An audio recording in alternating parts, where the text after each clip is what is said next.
എന്റെ സംസാരം ആരെങ്കിലും എവിടെ വെച്ച് കേൾക്കുന്നുണ്ടെങ്കിൽ ഓർക്കുക, വായിക്കുക എന്ന് പറഞ്ഞുകൊണ്ടൊരു ഗ്രന്ഥം തുടങ്ങുക.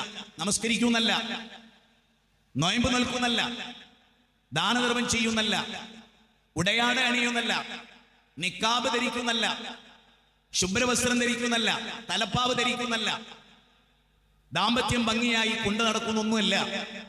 വായിക്കൂ എന്ന് പറഞ്ഞുകൊണ്ടൊരു ദൈവീക ഗ്രന്ഥം ഇറാ ഗുഹയിൽ നിന്ന് ആരംഭിച്ചു എന്നത് ചർച്ച ചെയ്യപ്പെടേണ്ടതില്ലേ? പഠിക്കേണ്ടതില്ലേ? ഞാൻ ചോദിക്കണം, വായിക്കേണ്ടതില്ലേ?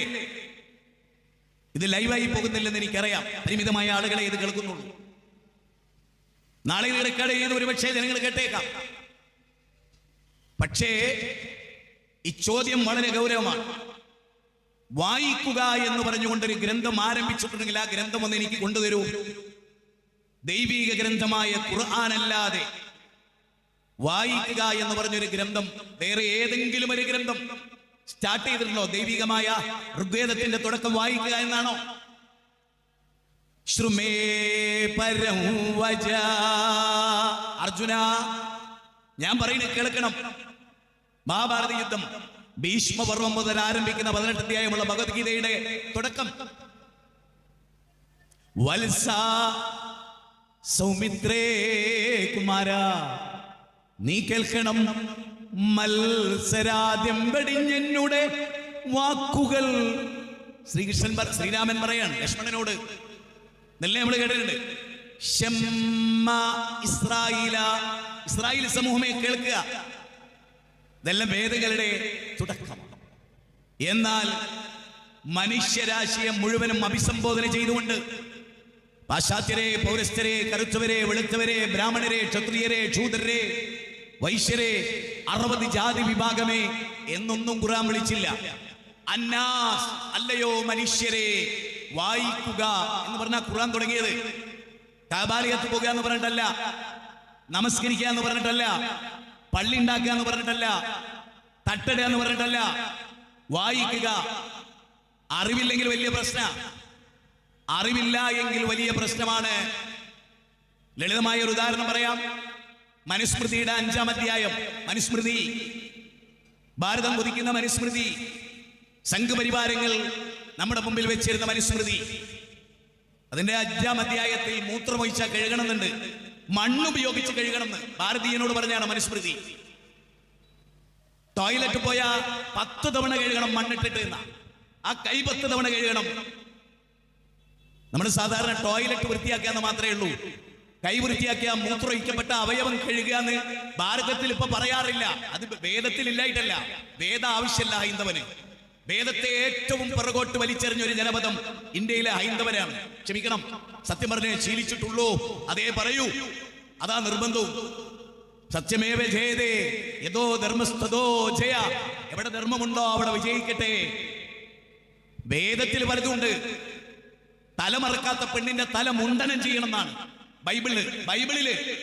തലമറക്കാത്ത പെണ്ണിന്റെ തലയിലെ മുടി മൊട്ടയടിച്ച് കളയണം. മൊട്ടയടിച്ചിട്ട് തലമറക്കാനല്ല, തല മറച്ചിട്ടില്ലെങ്കിൽ മൊട്ടയടിക്കാൻ. അത് വായിക്കാത്ത കന്യാസ്ത്രീ. നമ്മുടെ ഏറ്റവും വലിയ ദുരന്തം എന്താ അറിയോ? അറിവില്ലായ്മ, വിവരമില്ല. വിവരമുണ്ട് എന്നുള്ള ധാരണ. ഏറ്റവും വലിയ ഉദാഹരണമാണ് പണിക്കര്. സോഷ്യൽ മീഡിയയിൽ അറമാദിക്കുന്ന പണിക്കര്. വിവരമില്ലായ്മ അലങ്കാരാക്കുകയും കൂടി ചെയ്യാം. അപ്പോ അങ്ങനെയുള്ള ആളുകളുണ്ട്. വിദ്യ കൊണ്ട് അറിയേണ്ടതറിയാതെ വിദ്വാനെന്ന് നടിക്കുന്നു ചിലർ. ഭക്തകവി പൂന്താനത്തിന്റെ വരികളാണ്, എന്റെ വരിയല്ല. ഭക്തകവി പൂന്താനം ISIS-ന്റെ ഡയറക്ടർ അല്ല, കേരളത്തിലെ അറിയപ്പെട്ടൊരു കവിയാണ്. ഇത് വിദ്യ കൊണ്ട് അറിയേണ്ടതറിയാതെ വിദ്വാനെന്ന് നടിക്കുന്നു ചിലർ. മഹാത്മാഗാന്ധി പറയുന്നുണ്ട്, എനിക്ക് A+ ഒന്നും ഉണ്ടായിരുന്നില്ല എന്ന് പറഞ്ഞാൽ വലിയ വലിയ മാർക്കൊന്നും ഉണ്ടായിരുന്നില്ല. I was not regarded as a bright boy at the high school, but I always enjoyed the affection of my teacher. Certificate of progress in character used to be sent to the parents every year. I never had a bad certificate. Mahatma Gandhi പറയാൻ മാർക്കൊന്നും ഉണ്ടായിരുന്നില്ല, പക്ഷെ ഞാൻ നല്ല മനുഷ്യനായിരുന്നു. ഇന്ന് നമുക്കെന്തറിയാം, എത്ര വലിയ ചീത്ത മനുഷ്യനാണെങ്കിലും റാങ്ക് ഉണ്ടായാൽ മതി. എന്ത് വിവരക്കെടും ചാനലിൽ വന്ന് പറയാം. പിന്നെ ചാനലിൽ ഏറ്റവും കൂടുതൽ വരുന്നത് ആരാറിയും? വിവരമില്ലാത്തവരാണ്. ചാനലുകാർക്കും ആവശ്യം വിവരമില്ലാത്തവനാണ്. വിവരമുള്ള ഒരാളെ പോലും ക്ഷണിക്കാറില്ല. അത് കഷ്ടം. വിവരക്കേട് പറയണം, അത് കേൾക്കണം, അതിൽ ചിരിച്ച് കളിച്ചിരുന്ന ഒരു ജീവിതം. അത് ഹിന്ദു ആയാലും മുസ്ലിം ആയാലും ക്രിസ്ത്യാനി ആയാലും ജൈനനായാലും കമ്മ്യൂണിസ്റ്റുകാരനായാലും എല്ലാവരുടെ അവസ്ഥ ഇപ്പം അതാണ്. ഞാൻ പറയും നിങ്ങൾക്ക് ദുഃഖം തോന്നും. സ്വയം ഇരുന്ന് ഇവിടെ ഓട്ടോ ഡ്രൈവർമാരുണ്ട്, ടാക്സി ഡ്രൈവർമാരുണ്ട്, ബസ് ഡ്രൈവർമാരുണ്ട്. ഒരു പുസ്തകം വായിച്ച ഓർമ്മ ജീവിതത്തിലുണ്ടോ? സ്കൂളത്തെ പുസ്തകത്തെ കുറിച്ച് എല്ലാം ചോദിക്കണേ. അവിടുത്തെ ജിയോഗ്രഫി വായിച്ചോന്നല്ല, ഞാൻ നിങ്ങളൊക്കെ വായിച്ചിട്ടുണ്ട്. A² AB + B² മാത്തമാറ്റിക്സിന്റെ ബേസിക് തിയറി പഠിച്ചോന്നല്ല. H2O 2 ഹൈഡ്രജൻ ഓക്സിജൻ കൂടി ചേർന്ന വെള്ളം ഉണ്ടാവും, അതിനെ കുറിച്ചല്ല. ഓസോൺ ലെയറിന് വിള്ളലേൽക്കുന്നു എന്ന CFCയുടെ ചരിത്രമല്ല. ആമസോൺ കാടുകൾക്ക് പ്രശ്നമുണ്ട് എന്ന് പറയാനല്ല. ഫോട്ടോസിന്തസിസ്, പ്രകാശ സംശ്ലേഷണം ആക്കെ നമ്മളൊക്കെ വായിച്ചിട്ടുണ്ട്. ആഗോള താപനം, ഗ്ലോബൽ വാർമിംഗ്, അതൊന്നുമല്ല. മനുഷ്യനാകാൻ പഠിച്ചിട്ടുണ്ടോ? മനുഷ്യനാകാൻ എന്നത് വലിയൊരു ഘടകമാണ്. മനുഷ്യത്വമുള്ളവനാവുക എന്നതും വലിയൊരു ഘടകമാണ്. അതുകൊണ്ട് തന്നെ വിശുദ്ധ ഖുർആൻ അത് കേൾക്കുമ്പോൾ ഒരു ജാതി ബേജാറൊന്നും വേണ്ട. ഖുർആൻ എന്താണെന്നറിയാം. അത് ഞാൻ മുസ്ലിങ്ങളോട് പറയണമെന്നറിയോ? ഖുർആൻ എന്താണെന്നറിയണമെങ്കിൽ ഖുർആനിൽ ഉള്ളത് ആരെ കയ്യിലാ? പോയിന്റാണ്, ശരിക്കും നോട്ട് ചെയ്തോ. ഈ ഭാഗം മാത്രം നാളെ ക്ലിപ്പ് ഉണ്ടെങ്കിൽ ഇറക്കിക്കോ, കട്ട് ചെയ്തിട്ടല്ല, പൂർണ്ണമായി. വിശുദ്ധ ഖുർആൻ അനുസരിച്ച് ജീവിക്കുന്ന മുസ്ലിമിന്റെ എണ്ണം കുറഞ്ഞു. അതുകൊണ്ട് തന്നെ ഖുർആൻ പഠിക്കേണ്ട അവസ്ഥ ബാക്കിയുള്ളവർക്ക് ഉണ്ടായില്ല. മൗലാന മുഹമ്മദ് അലി ജോഹർ ഖുർആനെ കംപ്ലീറ്റ് മനപ്പാടാക്കി, അതനുസരിച്ച് ജീവിച്ചു. ബ്രിട്ടീഷുകാരോട് ഏറ്റുമുട്ടുന്നതിൽ പോലും ഖുർആന്റെ ന്യായം ഗാന്ധിജിക്ക് പഠിപ്പിച്ചു കൊടുത്തു, നെഹ്റുവിന് പഠിപ്പിച്ചു കൊടുത്തു. ജാമിയ മില്ലയിലെ പ്രിൻസിപ്പളായി, ഖുർആനിന്റെ പ്രതിരൂപമായി. അപ്പൊ അദ്ദേഹം പറയുന്നത് കേൾക്കാൻ ആളുണ്ടായി. ഖുർആൻ പഠിക്കുകയും പഠിപ്പിക്കുകയും ചെയ്യണം. പക്ഷെ നമ്മൾ പഠിച്ചു, പലപ്പോഴും പഠിപ്പിച്ചില്ല. ഖൈറുക്കും മൻ തഅല്ലമൽ ഖുർആന വഅല്ലമഹു. ഖുർആൻ പഠിക്കുക, അത് പഠിപ്പിക്കുക. അപ്പൊ ആളുകൾ ചോദിക്കും, എന്താ ഖുർആൻ 1400 വർഷം മുമ്പുള്ള അല്ലേ? ഞാനും വെല്ലുവിളിക്കുന്നൊന്നുമില്ല. ഇതേ മട്ടന്നൂർ ഇവിടെ വെച്ച് മൈത്രേയൻ, അതുപോലെ മൈത്രേയൻ പറയുന്നുണ്ട് ഖുർആനില്. മൈത്രേയൻ എന്ന് പറഞ്ഞാൽ ഒരു സന്യാസിയായിരുന്നു കേട്ടോ. അതുകൊണ്ട് അറിയണം, ആർക്കും അറിയില്ല. അത് എണ്ണപ്പെട്ടവർക്കല്ലാതെ ഗുരു നിത്യചൈതന്യ യതിയുടെ ആശ്രമത്തിലെ 5 പ്രഗത്ഭ സന്യാസിമാരിൽ ഇരുത്തം സന്യാസിയായിരുന്നു മൈത്രേയൻ. മൈത്രേയനെ എതിർക്കുന്ന നമ്മുടെ കുട്ടികൾക്ക് പോലും പലപ്പോഴും ഞാൻ പറഞ്ഞു കൊടുക്കുന്നു, മോനെ ആരാ മൈത്രേയൻ എന്ന് പഠിച്ചാൽ കുറെ കൂടെ ബെറ്റർ ആവും. മൈത്രേയൻ ആരാ? മൈത്രേയൻ സന്യാസിയായിരുന്നു. ഇന്ന് മൈത്രേയൻ ആരാ? സന്യാസം വിട്ടപ്പോ തോന്നിയാസിയായി. സന്യാസി തോന്നിയാസിയായതിന്റെ ഏറ്റവും പ്രകടമായ ചരിത്രമാണ് മൈത്രേയന്റെ ചരിത്രം. മൈത്രേയൻ ചോദിക്കുന്നുണ്ട് ഒരു സദസ്സിലെ, മനുഷ്യർക്ക് ഉപകാരമുള്ള എന്തെങ്കിലും ഒന്ന് ഖുർആനിലുണ്ടോ? എന്റെ തിരിച്ചുള്ള ചോദ്യം, മനുഷ്യർക്ക് ഉപകാരമില്ലാത്ത ഒരു പദം മൈത്രേയനെ ഞാൻ പരസ്യമായി വെല്ലുവിളിക്കുന്നു. കേരളത്തിലെ ഏറ്റവും അറിയപ്പെട്ട ഒരു മൈതാനത്ത് മൈത്രേയൻ എന്ന ബുദ്ധിജീവിയെ വിനീതമായി ഞാൻ വെല്ലുവിളിക്കുന്നു. ഖുർആനിൽ മനുഷ്യത്വത്തിന് വിരുദ്ധമായ ഒരൊറ്റ വാക്ക് മോഡറേറ്റർ നിർത്തിയിട്ട്, ഒരു ഹൈക്കോടതി ജഡ്ജിയോ സുപ്രീം കോടതി ജഡ്ജിനെയോ നിർത്തിയിട്ട് മോഡറേറ്ററായിട്ട് നിർത്തിയിട്ട് ഒരൊറ്റ വാചകം വിശുദ്ധ ഖുർആനിൽ മനുഷ്യത്വത്തിനെതിരായി ഉണ്ടെന്ന് തെളിയിച്ചാൽ നിങ്ങൾ പറയുന്ന പണിയാണ്. ഖുർആനിലെ 1ാമത്തെ വാചകമാണ് ഞാൻ നിങ്ങളോട് ഇതുവരെ പറഞ്ഞത്. പ്രവാചകൻ പ്രൊഫറ്റ് മുഹമ്മദ് മ്ലേച്ഛാചാര്യാണ് സമുന്നിത മുഹമ്മദ് ഇതിക്യാത ശിഷ്യശക സമുന്നിതം ലിംഗച്ഛേദ ശിഖാഹീന ഇഷ്ടദ്വൈപായന വേദവ്യാസൻ ഭവിഷ്യൽ പുരാണത്തിൽ പറഞ്ഞ ആ പ്രവാചകൻ മുഹമ്മദൻ പാറാൽ പർവ്വതത്തിൽ പ്രത്യക്ഷപ്പെടുന്ന ആ തിരുദൂതർ ഇറാ ഗുഹയിൽ ഇരുന്നപ്പോ ദിവ്യ വെളിപാടുണ്ടായി. ജിബ്രീൽ ഗബ്രിയേൽ എന്ന മാലാക. ആദ്യം പറഞ്ഞ വാക്ക് ഹിന്ദുവിനെ കൊല്ലാനല്ല, ക്രിസ്ത്യാനെ കൊല്ലാനല്ല, കമ്മ്യൂണിസ്റ്റുകാരനെ അകറ്റി നിർത്താനല്ല. വായിക്ക്, എന്നാലേ മനുഷ്യനാകൂന്ന്. ഖുർആന്റെ പ്രയോഗം അതാ. വായിക്കണോ, പഠിക്ക്. വായിക്കാത്തവർക്ക് രക്ഷല്ല. വായിച്ചാലേ ബുദ്ധി വളരൂ, വായിച്ചാലേ പഠിക്കൂ. ജന്തുക്കളെ പോലെ അല്ല നമ്മള്. ജന്തുവിന് പുസ്തകം വേണ്ട, LKG വേണ്ട, UKG വേണ്ട, RKG വേണ്ട, ഡീംഡ് യൂണിവേഴ്സിറ്റി വേണ്ട. മനുഷ്യന്റെ സ്ഥിതി അതല്ല. എഞ്ചിനീയറുടെ മകൻ എഞ്ചിനീയർ ആവൂല, ഡോക്ടറുടെ മകൻ ഡോക്ടർ ആവൂല, ചിലപ്പോ തമ്മാടിയാവും. പക്ഷെ ബീവറുടെ കുട്ടി ബീവറെ ആവൂ, തേനീച്ചയുടെ കുട്ടി തേനീച്ചയെ ആവൂ. അതാ പ്രകൃതി. മനുഷ്യനതല്ല. മൃഗത്തെ പോലെയല്ല, പട്ടിയെ പോലെയല്ല, പന്നിയെ പോലെയല്ല. മനുഷ്യൻ ജീനിയസാണ്, തലച്ചോറുള്ളവനാണ്, ബുദ്ധിയുള്ളവനാണ്, ഹൃദയമുള്ളവനാണ്, ആ അഭിപ്രായ സ്വാതന്ത്ര്യമുള്ളവനാണ്, അറിവിനെ മാറ്റുരക്കുന്നവനാണ്. ഖുർആന്റെ ചോദ്യം എന്തറിയോ? കുൽ, പറയൂ പ്രവാചക, ഹൽ യസ്തവില്ലദീന യഅലമൂന വല്ലദീന ലാ യഅലമൂൻ. ഖുർആന്റെ 39-ാം അധ്യായം 9-10 വചന. ട്രാൻസ്ലേഷൻ വളരെ എളുപ്പ. അറിവുള്ളവനും, ആ ഖുർആന്റെ വചനത്തിന്റെ അർത്ഥം മാധവട്ട, സുരേഷേ, ദേവദാസെ കേട്ടു നോക്കുമോനെ. അറിവുള്ളവനും അറിവില്ലാത്തവനും സമാവുമോ? നെഹ്റു അറിവുള്ള ആളാ, ഗ്ലിംസസ് ഓഫ് വേൾഡ് ഹിസ്റ്ററി എഴുതിയ ആളാ. ജയിലിൽ നിന്ന് മോക്കെഴുതിയ കത്ത, അറിവിന്റെ ഭണ്ഡാര വായിച്ചിട്ടുണ്ട് താപസി മനസ്സോടെ. അറിവിന്റെ കൈലാസം കയറാൻ കൊതിച്ചുകൊണ്ട് 13ാമത്തെ വയസ്സിൽ ഗ്ലിംസസ് ഓഫ് വേൾഡ് ഹിസ്റ്ററി വായിച്ചൊരു സാധാരണ മനുഷ്യനാണ് ഞാൻ. ഇന്നും അതെ, പുസ്തകത്തിന്റെ കൂട്ടത്തിലിരിക്കാൻ കൊതിയുള്ള, ഒരിക്കലും വായിച്ചാൽ അസ്തമിക്കാത്ത ജ്ഞാനത്തിന്റെ കൈലാസം അത് കയറാൻ മനുഷ്യന് കഴിഞ്ഞിട്ടില്ല. ഋഗ്വേദം അത് ഹിന്ദുവിൻ്റെതാണ്, ബൈബിള് അത് ക്രിസ്ത്യാനിൻ്റെതാണ്, ഡാഷ് ക്യാപിറ്റൽ അത് കമ്മ്യൂണിസ്റ്റുകാരൻ്റെതാണ്. എന്നിട്ട് പറഞ്ഞു വെച്ചു, വായിച്ചില്ല, അറിവ് തേടി അലഞ്ഞില്ല, അറിവ് തേടി അലയാൻ കഴിഞ്ഞില്ല, ജ്ഞാനത്തിന്റെ ലോകത്തേക്ക് പോകാൻ കഴിഞ്ഞില്ല. ആരാണ് മനുഷ്യൻ? ചോദ്യമുണ്ട്. ആരാണ് പടച്ചോൻ? ചോദ്യമുണ്ട്. ആരാണ് ഹിന്ദു? ആരാണ് മുസ്ലിം? ആരും ഇവിടെ ഹിന്ദു ആയിട്ട് ജനിക്കണില്ല എന്നാ ഖുർആൻ പറയണേ. ഖുർആൻ പറയണേ എല്ലാവരും ശുദ്ധ പ്രകൃതിയിലാണ് ജനിക്കണേ. ഖുർആനിന്റെ പ്രവാചകന്റെ വചനം ഖുർആൻ പറയുന്നത് ശുദ്ധ പ്രകൃതിയാണ്. ഹദീസ് പറയുന്നത് ശുദ്ധ പ്രകൃതിയാണ്. വിശുദ്ധ ഖുർആൻ പറയാണ് 30-ാം അധ്യായം 30-ാമത്തെ വചനം. 30-ാമത്തെ വചനത്തിൽ പറയുന്ന മാധവന്റെ കുട്ടി പരിശുദ്ധനാണ്. ഏതുപോലെ പാണക്കാട് തങ്ങളുടെ കുട്ടി തൊട്ടിലിൽ കിടക്കുന്നു, സന്യാസിയുടെ കുട്ടി തൊട്ടിലിൽ കിടക്കുന്നു. ദൈവം പറയുന്നു രണ്ടാളും ഒന്നാണ്, രണ്ടാളും പരിശുദ്ധരാണ്. RSS മോൻ മോശക്കാരനാണ്, തങ്ങളെ മോള് ബെറ്ററാണെന്ന് ഖുർആൻ പറഞ്ഞില്ല. ആ സന്യാസിയുടെ മകനുണ്ടല്ലോ, വേണ്ട C രവിചന്ദ്രൻ, ലോകം കണ്ട ഏറ്റവും വലിയ നാഷണൽ വേസ്റ്റ്, ലോകത്തിന് ഒരു കോൺട്രിബ്യൂഷൻ നൽകാത്ത ഒരു ഇംഗ്ലീഷ് സംസാരക്കാരൻ. ബ്രിട്ടനിലെ സാഹിത്യം യാചിക്കുന്നതും ഇംഗ്ലീഷിലാ. ഇംഗ്ലീഷ് വലിയ സംഭവമായിട്ട് കരുതുന്ന വിഡ്ഢികളോട്, മാതൃഭാഷയെ മറന്നവരോട്, അമ്മിഞ്ഞ പാലോലം ചോരിവ കൊണ്ടാദ്യം അമ്മയെ തന്നെ വിളിച്ച കുഞ്ഞേ, മറ്റൊരു മാതാവ് കൂടിയുണ്ടൻ മകേനുറ്റ വാത്സല്യമോടോ മനിപ്പാൻ. വൈലോപ്പിള്ളി ശ്രീധരമേനുണ്ട്. ഞാൻ 36 കൊല്ലം മുമ്പ്, അല്ല 38 കൊല്ലം മുമ്പ് SLC ചെയ്തപ്പോ പഠിച്ച പാട്ടാ ഇത്. അമ്മിഞ്ഞ പാലോലം ചോരിവ കൊണ്ടാദ്യം അമ്മയെ തന്നെ വിളിച്ച കുഞ്ഞേ, മറ്റൊരു മാതാവ്, നിനക്ക് വേറൊരു മാതാവ് ഉള്ളത് മാതൃഭാഷയാണ്. നമ്മൾ കേട്ടല്ലോ ഇംഗ്ലീഷ്. നമ്മൾ ഈ കഴിഞ്ഞ ചാനൽ ഒരു പ്രിൻസിപ്പളിന്റെ തട്ടമിട്ട് അല്ലേ, തട്ടമിട്ട് മതം സ്വീകരിച്ച് മതഭ്രാന്ത് മുത്ത ഒരാളെ നമ്മൾ കണ്ടല്ലോ. പക്ഷെ അവർക്കൊന്നും പ്രശ്നമില്ല കേട്ടോ. ഒരു തുണ്ട് തട്ടട്ട പാവം 13കാരി ഭീകരവാദിയായി, തീവ്രവാദിയായി, മതേതര വിരുദ്ധയായി. സാരില്ല, അനീതിക്ക് ഇരയാകുന്നവന്റെ കൂടെ ദൈവം ഉണ്ടാവും ഇന്നില്ലേ നാളെ. അതുകൊണ്ടാ കേരളത്തിന്റെ ഹൈക്കോർട്ടിന്റെ ആർച്ചിൽ എഴുതി വെച്ചിട്ടുണ്ട് ഒരു വാചകം, സത്യമേവ ജയതേ, സത്യ ജയിക്കൂ, ഉറപ്പാ. യദോ ധർമ്മസ്ഥോ ജയ വഖുൽ ജാഅൽ ഹഖ് വസാഖൽ ബാതിൽ ഇന്നൽ ബാതില കാന സഊക. 17-82 വചന. സത്യം വരും, അസത്യം പരാജയപ്പെടും. ഉറപ്പ് പരാജയപ്പെടുക തന്നെ ചെയ്യും. ആരും ജയിക്കില്ലടോ. ഒരുത്തന്റെ മേലും അധികാരം കെട്ടിപ്പടുത്തൊരു ഭരണാധികാരിയും ജയിക്കില്ലടോ. ആധിപത്യം സത്യത്തിനായിരിക്കും, ധർമ്മത്തിനായിരിക്കും, നീതിക്കായിരിക്കും, ന്യായത്തിനായിരിക്കും. സംശയമുണ്ടോ നിങ്ങൾക്ക്? ഞാൻ പറഞ്ഞു വന്ന എന്തറിയോ? അതിന്റെ അർത്ഥം എന്തറിയോ? വായിക്കുക. ബിസ്മി, നാമത്തിൽ, റബ്ബിക്കല്ലദീ, നിന്നെ സൃഷ്ടിച്ച പരിപാലകന്റെ നാമത്തിൽ. അറേബ്യയുടെ ദൈവത്തിന്റെ നാമത്തിൽ നിന്നല്ല, ഖുറൈശി ഗോത്രത്തിന്റെ ദൈവത്തിന്റെ നാമത്തിൽ നിന്നല്ല, നിന്നെ സൃഷ്ടിച്ച് പരിപാലിച്ച റബ്ബിന്റെ നാമത്തിൽ. ആരാ നിന്റെ റബ്ബ്? നിങ്ങളൊക്കെ കേട്ടിട്ടുണ്ട്, എന്റെ റബ്ബേന്ന് ആമിൻതാത്ത വിളിക്കുന്ന നിങ്ങളൊക്കെ കേട്ടില്ലേ? റബ്ബ് എന്ന അറബി പദത്തിന്റെ അർത്ഥം എപ്പോഴെങ്കിലും പഠിച്ചിട്ടുണ്ടോ?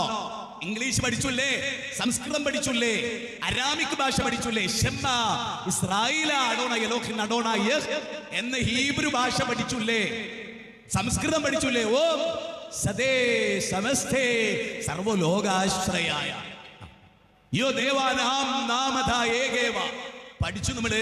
പക്ഷേ അറബി ഭാഷയോടൊരു അലർജി. ഇന്ന് ലോകത്തിലെ ഏറ്റവും ഫാസ്റ്റ് ഭാഷ അറബിയാണ്. മരിക്കില്ലടോ ആ ഭാഷ. ലോകം അവസാനിക്കുന്നവരെ മരിക്കില്ല. ആ അറബി ഉച്ചരിക്കുന്നവന്റെ ശമ്പളം പറ്റിയാണ് ഇന്ത്യയിലെ ബഹുഭൂരിപക്ഷം ജീവിക്കുന്നത്.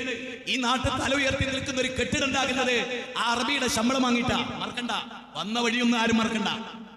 നന്ദി ഉണ്ടാവണ്ട, ഉപദ്രവിക്കാതിരുന്നാ മതി.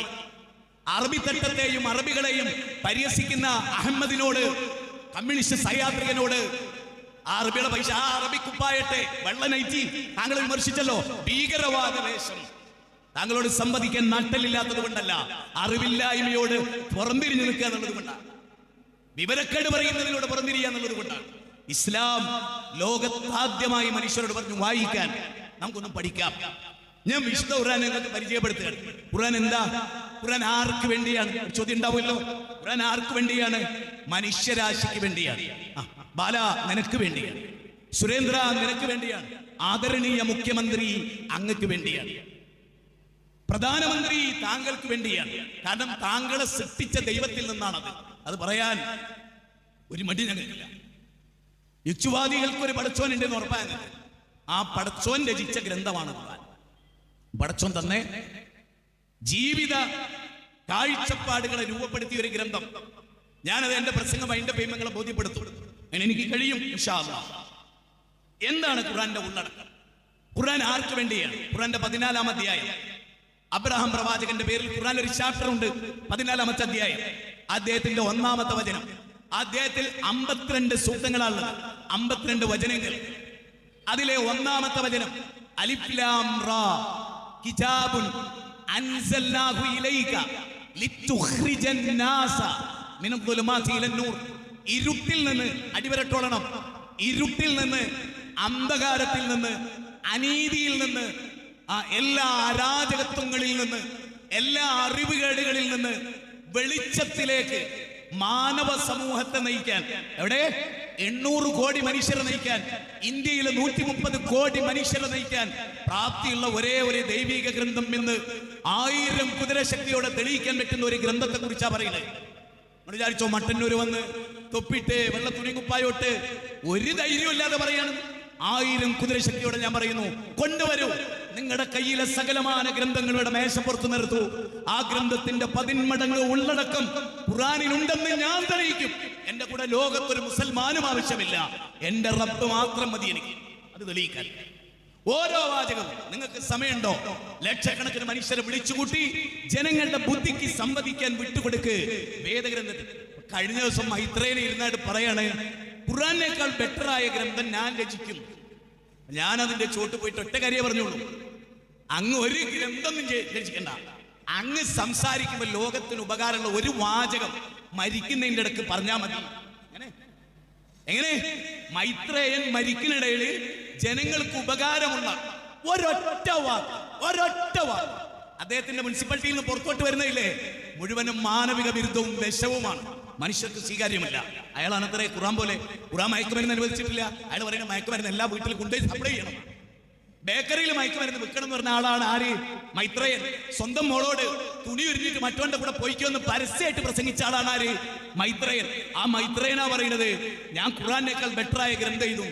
വെല്ലുവിളിക്കുന്നു. ഖുർആന്റെ ഒരധ്യായത്തിന് തുല്യമായ കണ്ടന്റ് അങ്ങക്ക് 150 ലക്ഷം വർഷം കിട്ടിയാലും എഴുതാൻ കഴിയില്ലെന്ന് ഞാൻ വെല്ലുവിളിക്കുന്നു പരസ്യമായി. അങ്ങ് പേപ്പറായിട്ട് വന്നിരുന്നോ? ഒരക്ഷരം കുറിക്കാൻ കഴിയില്ലെന്ന് ഞാൻ വെല്ലുവിളിക്കുന്നു. എന്താ ചെങ്ങാന്റെ നെഞ്ചൂക്ക്? നെഞ്ചൂക്കല്ല, പഠിച്ചിട്ടുള്ള നെഞ്ചൂക്കാൻ, പഠിക്കാത്ത നെഞ്ചൂക്കല്ല. വിശുദ്ധ ഖുർആനിൽ ഇനി ഞാൻ പറയുന്ന വാചകം ഒന്ന് ശ്രദ്ധിച്ചോളിട്ടോ. യാ അയ്യുഹന്നാസ്, അല്ലയോ ജനങ്ങളെ, ഹാദാ ബലാഉൽ ലിന്നാസ്, 14-ാം അധ്യായത്തിന് 52, ജനങ്ങൾക്കുള്ളതാണ് ഈ ഖുർആൻ. ഖദ് ജാഅതുകും ബസായിറും മിർ റബ്ബികും, നിങ്ങളുടെ ദൈവത്തിൽ നിന്നും മനുഷ്യരുടെ കണ്ണു തുറപ്പിക്കുന്ന ഗ്രന്ഥം. ആ മുസ്ലിങ്ങൾ ഖുർആൻ തൊട്ടാ കണ്ണു പൊട്ടിപ്പോകും. ഞാൻ നാദാപുരത്ത് വർക്ക് ചെയ്ത കാലത്ത് പാവം അവിടെ ചില ആളുകള് മുസ്ലിങ്ങൾ എന്റെ നല്ല സുഹൃത്തുക്കളായിരുന്നു. അവിടെ തട്ടുകടയിൽ നിന്ന് ചായ കുടിക്കുന്ന കാലത്ത് ഓരോ നിങ്ങൾ ഖുർആൻ വായിച്ചാൽ മുസ്ലിമിന്റെ കണ്ണ് പൊട്ടെന്ന് പറയണ്ടല്ലോ. ഞാൻ പറഞ്ഞ ഖുർആൻ അങ്ങനെയുണ്ട്, മുസ്ലിമിന്റെ കണ്ണ് തുറക്കുന്ന ആള്. അപ്പൊ എന്ത് ചെയ്യും? അങ്ങനെ ഉണ്ടോ ഖുർആനില്? അങ്ങനെ ഉണ്ട്. കണ്ണ് പൊട്ടുന്നുണ്ടോ? ഇല്ല. ആ വാചകം കാണിച്ചു തരാൻ പറഞ്ഞു. അത് എന്നോടൊരു ഉസ്താദ് പറഞ്ഞ, ഓഹോ, ആ ഉസ്താദിനോട് ആ വാചകം തരാൻ പറയൂ. ആ ഉസ്താദിനോട് വാചകം തരാൻ പറയൂ. നേരെ മറിച്ച് ഖുർആൻ എന്താ പറയുന്നറിയോ? ഖദ് ജാഅതുകും ബസായിറും മിർ റബ്ബികും, നിങ്ങളുടെ കണ്ണ് തുറപ്പിക്കുന്ന ഗ്രന്ഥം. എന്താണ്? ഖദ് ജാഅതുകും മൗഇലത്തും മിർ റബ്ബികും, നിങ്ങളുടെ റബ്ബിൽ നിന്നുള്ള സതുപദേശം, നിങ്ങളുടെ ദൈവത്തിൽ നിന്നുള്ള സതുപദേശം. ദീദീവികനിൽ നിന്ന്, വിരാട് പുരുഷനിൽ നിന്ന്, ഹിരണ്യഗർഭനിൽ നിന്ന്, ഹിരണ്യഗർഭഃ സമവർത്തദാഗ്രേ ഭൂതസ്യ ജാത പതിരേക ആസീത് സദാധാര പ്രതിമയും ദ്യാമോ ദേവായ കശ്മൈ ദേവായ അഭിശാപിതേമാം. ഋഗ്വേദം 10 മണ്ഡലങ്ങളാണ് ഋഗ്വേദത്തിനുള്ളത്. അതിന്റെ 10-ാം മണ്ഡലം 121-ാമത്തെ സൂക്തം 1-ാമത്തെ ഋക്കിൽ ദൈവിക ഗ്രന്ഥം പറയാണ്, ഈ ലോകം മുഴുവൻ ഉണ്ടാക്കിയ ദൈവം ഒന്നാണ്. ഹിന്ദുവിന്റെ ദൈവം വേറെയാണ് എന്നല്ല, മുസ്ലിമിന്റെ ദൈവം വേറെയാണ് എന്നല്ല. ഞാൻ പറയുന്നത് പിണറായി വിജയനെ ആരാണോ സൃഷ്ടിച്ചത് ആ പടച്ചോനാണ് മുജാഹിദ് ബാലിശേനെയും സൃഷ്ടിച്ചത്. ഭംഗി വാക്കല്ല.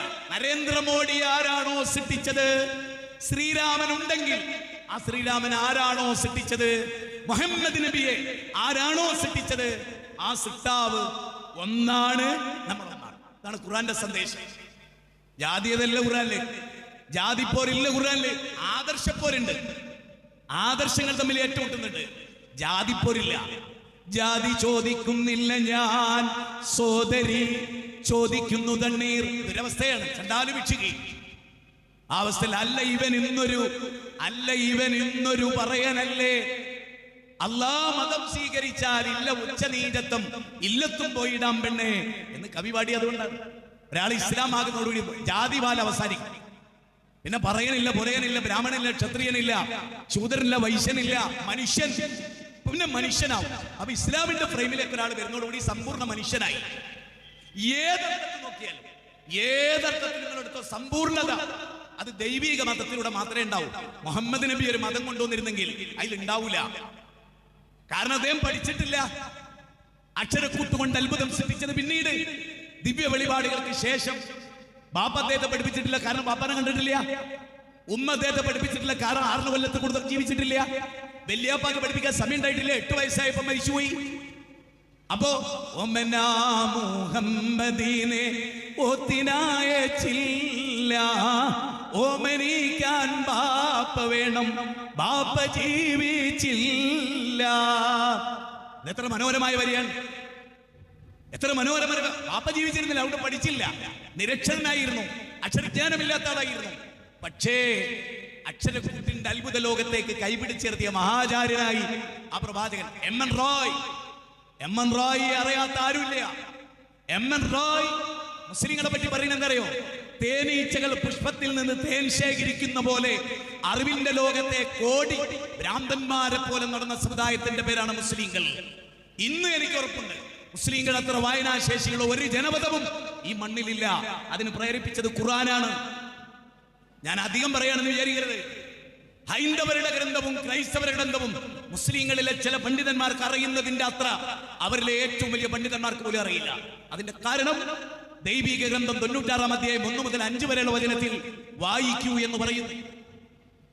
അടുത്ത വാചകം ഖുർആൻ പറയാണ്, യാ അയ്യുഹന്നാസ് ഇന്നാ ഖലഖനാകും മിൻ ദക്കരിൻ വ ഉൻസ വജഅൽനാകും ശൂബൻ വഖബായില ലിതഅറഫു ഇന്ന അക്രമകും ഇൻദല്ലാഹ് അത്ഖാകും. ഖുർആന്റെ 49-ാം അധ്യായം 13-ാമത്തെ വചന. മനുഷ്യരെ, നമ്മൾ പറയല്ലോ, ഞാനും നീ ഒരു അച്ഛന്റെ അമ്മയുടെ മക്കളാടാ. ബാന്ധവ മാനവ സർവേ സ്വദേശാഭുവനത്രയം. എന്താ അതിന്റെ അർത്ഥം?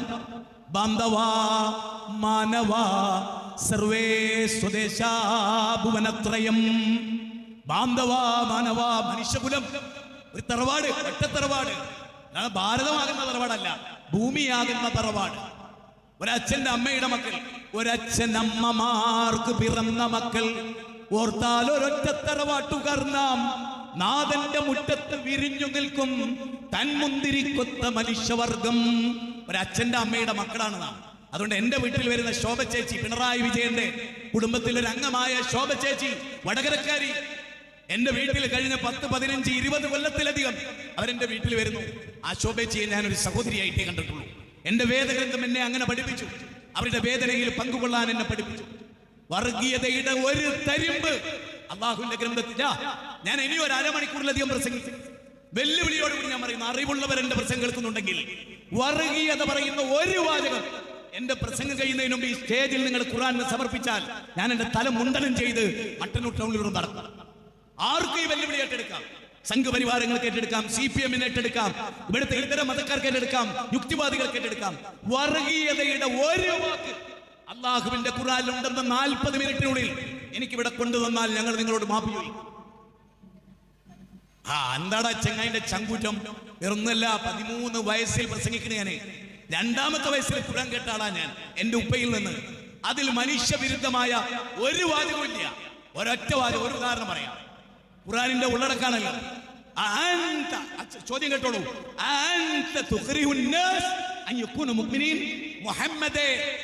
മുഹമ്മദേ, നാട്ടുകാരെ പിടിച്ച് ഇസ്ലാമാക്കാൻ നിന്നെ ആരാ ഏൽപ്പിച്ച്? ഇസ്ലാമാകാൻ നീ അവരെ നിർബന്ധിക്കുകയോ? ഖുർആന്റെ വചന. ഈ വാചകങ്ങളൊക്കെ കേൾക്കില്ലേ?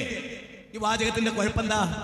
മുഹമ്മദേ, നീ മതപരിവർത്തനം, നിർബന്ധിത മതപരിവർത്തനം പറയുന്നുവോ എന്ന് ആരോടാ ചോദിക്കണത്? മുഹമ്മദ് നബിയോടാ ചോദിക്കുന്നത്. ഇനി പറ, മുഹമ്മദ് നബിന്റെ രചനയാണോ ഇത്? പറ, ബുദ്ധിയുള്ളവരെ പറ, മുഹമ്മദ് നബിയുടെ രചനയാണോ ഇത്? വിശ്വാസിയാകാൻ മതവിശ്വാസിയാകാൻ താങ്കൾ അവരെ നിർബന്ധിക്കുകയോ? ഖുർആനിലെ 10-ാം അധ്യായം മാർക്കെടുത്തു നോക്കാം. ഇപ്പൊ എല്ലാവരുടെ കയ്യിലെ മൊബൈലും ഖുർആൻ ഉണ്ട്. ചാറ്റ് ജിപിടിയോട് ചോദിക്കേ, ഈ വചനം ഖുർആനിലുണ്ട്, ചോദിക്കേ. ചാറ്റ് ജിപിടി പറയും എനിക്ക് മലയാളത്തിലാണോ, ഹിന്ദിയിലാണോ, ഇംഗ്ലീഷിലാണോ, ഏത് ഭാഷയിലാണോ, റഷ്യൻ ഭാഷയിലാണോ, ചൈനയാണോ, ഏതാ വേണ്ടത് എന്ന് ചാറ്റ് ജിപിടി ചോദിക്കും. എന്നാ അറിവ് നമ്മുടെ കൈത്തുമ്പിലിരിക്കുക, പക്ഷെ പഠിക്കാൻ തയ്യാറില്ല, വായിക്കാൻ സന്നദ്ധരല്ല. എന്ത് ചെയ്യും? അപ്പോ ഇനി വിശുദ്ധ ഖുർആനിലെ വേറൊരു വചനം, 2-ാം അധ്യായം സൂറത്ത് ബഖറ 2-ാം അധ്യായത്തിലെ 256-ാമത്തെ വചനം. ലാ ഇക്റാഹ ഫിദ്ദീൻ, മതത്തിൽ ബലാത്കാരമില്ല. ഖദ് തബയ്യന റുശ്ദ് മിനൽ ഗയ്, സത്യവും അസത്യവും വേർതിരിച്ചു. പറഞ്ഞു കൊടുക്കുക, നിർബന്ധിക്കണ്ട. ഖുർആനിലെ വചനമാണ്. വേറൊരു സ്ഥലത്ത് ഖുർആൻ പറയാണ് ഇഷ്ടമുള്ളവർ വിശ്വസിക്കട്ടെ, അല്ലാത്തവർ ഒഴിവായിക്കളോ, അല്ലാത്തവരെ വിട്ടുകളാ. ഖുർആന്റെ 18-ാം അധ്യായം 29-ാമത്തെ വചനം. വേറൊരു സ്ഥലത്ത് നന്ദിയുള്ളവരായിട്ടും ജീവിക്കാം, നന്ദി കെട്ട ആരിഫ് ഹുസൈനായിട്ടും ജീവിക്കാം എന്ന് ഖുർആൻ, വിശുദ്ധ ഖുർആനാ പറയുന്നത്. ഖുർആന്റെ 76-ാം അധ്യായം 3-ാമത്തെ വചനം. മതനിർബന്ധമില്ല. ഞാൻ സിമ്പിൾ ആയിട്ടൊരു കാര്യം പറഞ്ഞ, ഞങ്ങൾ ചിലപ്പോൾ പക്ഷെ നിങ്ങൾ അങ്ങനെ ചിന്തിച്ചിട്ട് പോലും ഉണ്ടാവില്ല. പശു ആരാധന ഇസ്ലാമിന് പാടില്ല. മുഹമ്മദ് നബിയെ പോലും ആരാധിക്കാൻ പാടില്ല സല്ലല്ലാഹു അലൈഹി വസല്ലം. പിന്നല്ലേ പശുവിനെ ആരാധിച്ചതിന്റെ പേരിൽ മുസ്ലിമിന്റെ കൈകൊണ്ട് ഒരു ഹിന്ദു കൊല്ലപ്പെട്ടിട്ടുണ്ടോ? ഞാൻ വായിച്ചൊരിടത്തില്ല. ചോദ്യം നമ്പർ, പശു ആരാധനയുടെ പേരിൽ ഒരു ഹിന്ദു കൊല്ലപ്പെട്ടിട്ടുണ്ടോ മുസ്ലിമിന്റെ കയ്യാൽ? ഒരെണ്ണം. ധൈര്യം ഉണ്ടെങ്കിൽ വരൂ, ഒരെണ്ണം ഉണ്ടോ? ഇല്ല. പക്ഷെ പശുവിനെ നിങ്ങൾ ആരാധിക്കുന്നതിന്റെ പേരിൽ ഞങ്ങളെ 30 പേര് കൊല്ലപ്പെട്ടിട്ടുണ്ട്. അതിന് നിങ്ങൾ എന്ത് മറുപടി പറയും? പറ. നിങ്ങൾ പശുവിനെ ആരാധിച്ചതിന്റെ പേരിൽ 30 മുസ്ലിങ്ങൾ നിങ്ങളുടെ കയ്യാൽ കൊല്ലപ്പെട്ടു സംഘപരിവാരങ്ങളാൽ. ഉത്തരം പറ. കുഴപ്പമായിരിക്ക. നിങ്ങൾ പശുവിനെ ആരാധിച്ചു എന്നുള്ളതിന്റെ പേരിൽ മുസ്ലിങ്ങൾ നിങ്ങളുടെ കൊള്ള വന്നിട്ടില്ല. യേശുവിനെ ആരാധിച്ചു എന്നുള്ളതിന്റെ പേരിൽ ക്രിസ്ത്യാന്റെ നേരെ വന്നിട്ടില്ല. ഇല്ല. നിങ്ങൾക്ക് തോന്നുകയാണ്, നിങ്ങളെ തെറ്റിദ്ധരിപ്പിച്ചതാണ്. ഞങ്ങൾ വരില്ല നിങ്ങളുടെ കൂടെ. കാരണം ഞങ്ങളുടെ മതം പഠിപ്പിക്കണം എന്നറിയോ? ലക്കും ദീനുക്കും വലിയ ദീൻ. ബാലാ, നിനക്ക് നിന്റെ മതം. ജോർജേ, നിനക്ക് നിന്റെ മതം. നിന്റെ മതത്തിലേക്ക് നീ എന്നെ നിർബന്ധിക്കണ്ട, എന്റെ മതത്തിലേക്ക് ഞാൻ നിന്നെയും നിർബന്ധിക്കില്ല. എന്താണ് ഖുർആൻ? എന്റെ മതത്തിലേക്ക് തട്ടറണം ഞങ്ങൾ ആരോടും പറയാറില്ല. തട്ട ഇക്കണം ഞങ്ങളോട് പറയുന്നു. ഏതാ പ്രശ്നം? തട്ടം നിങ്ങൾ ഇടുമെന്ന് ഞങ്ങൾ ആരോടും പറഞ്ഞിട്ടില്ല. തട്ടം നിങ്ങൾ ഇടരുത് എന്ന് തട്ടമിട്ട ചേച്ചി പറയുന്നു. വിഷയം ആർക്കാ കുഴപ്പം? പറ. ഒരൊറ്റ ആഴ്ചന്റെ ഉള്ളിലെ സംഭവമല്ലേ ഈ പറയുന്നത്? തട്ടമിട്ട ക്രിസ്ത്യാനി പറയുന്നു നീ തട്ടിടാൻ പാടില്ല, ഞാനിടും, അതെന്റെ മതാണ്. ഇത് നിനക്ക് പാടില്ല, ഇത് മതേതര രാജ്യമാണ്. മന്ദബുദ്ധികൾ പ്രിൻസിപ്പൾ ആകുന്ന കാലത്ത് താങ്ങുക തന്നെ, സഹിക്കുക തന്നെ. എല്ലാ വിഡ്ഢികളെയും ചുമക്കാൻ വിധിക്കപ്പെട്ട വലിയൊരു വിഡ്ഢിക്കൂട്ടമാണ് ഭാരതത്തിലെ ജനങ്ങൾ. സോറി, മാപ്പ്. അല്ലേ ചിന്തിക്ക്. ഇവിടെ ഞങ്ങളോട് പറഞ്ഞല്ലോ, എലിയെ പെരിച്ചായി ആരാധിക്കുന്നവരുണ്ട്. അതിന്റെ പേരിൽ ഒരു പെരിച്ചായിനെ ആരാധിക്കുന്നവർ കൊല്ലപ്പെട്ടിട്ടില്ല. ഇല്ല. അബ്രഹാം പ്രവാചകനോട് പറഞ്ഞു ദൈവത്തെ മാത്രമേ ആരാധിക്കാവൂ. അബ്രഹാം പ്രവാചകൻ പറഞ്ഞു നിന്നെ കല്ലെറിഞ്ഞു കൊല്ലും. മുസ്ലിമിനോട് പറയാം ഞാൻ നിന്നെ കല്ലെറിഞ്ഞു കൊല്ലും.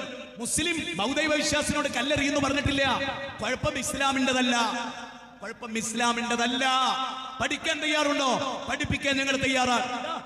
മട്ടന്നൂരിലെ ഈ പ്രചരണം നടത്തുന്നത് ഇവിടുത്തെ ഇസ്ലാമിക് ഓർഗനൈസേഷന്റെ കുട്ടികളാണ്. അവരെ സമീപിച്ചോളൂ നിങ്ങൾ. വേണ്ടെന്നേ.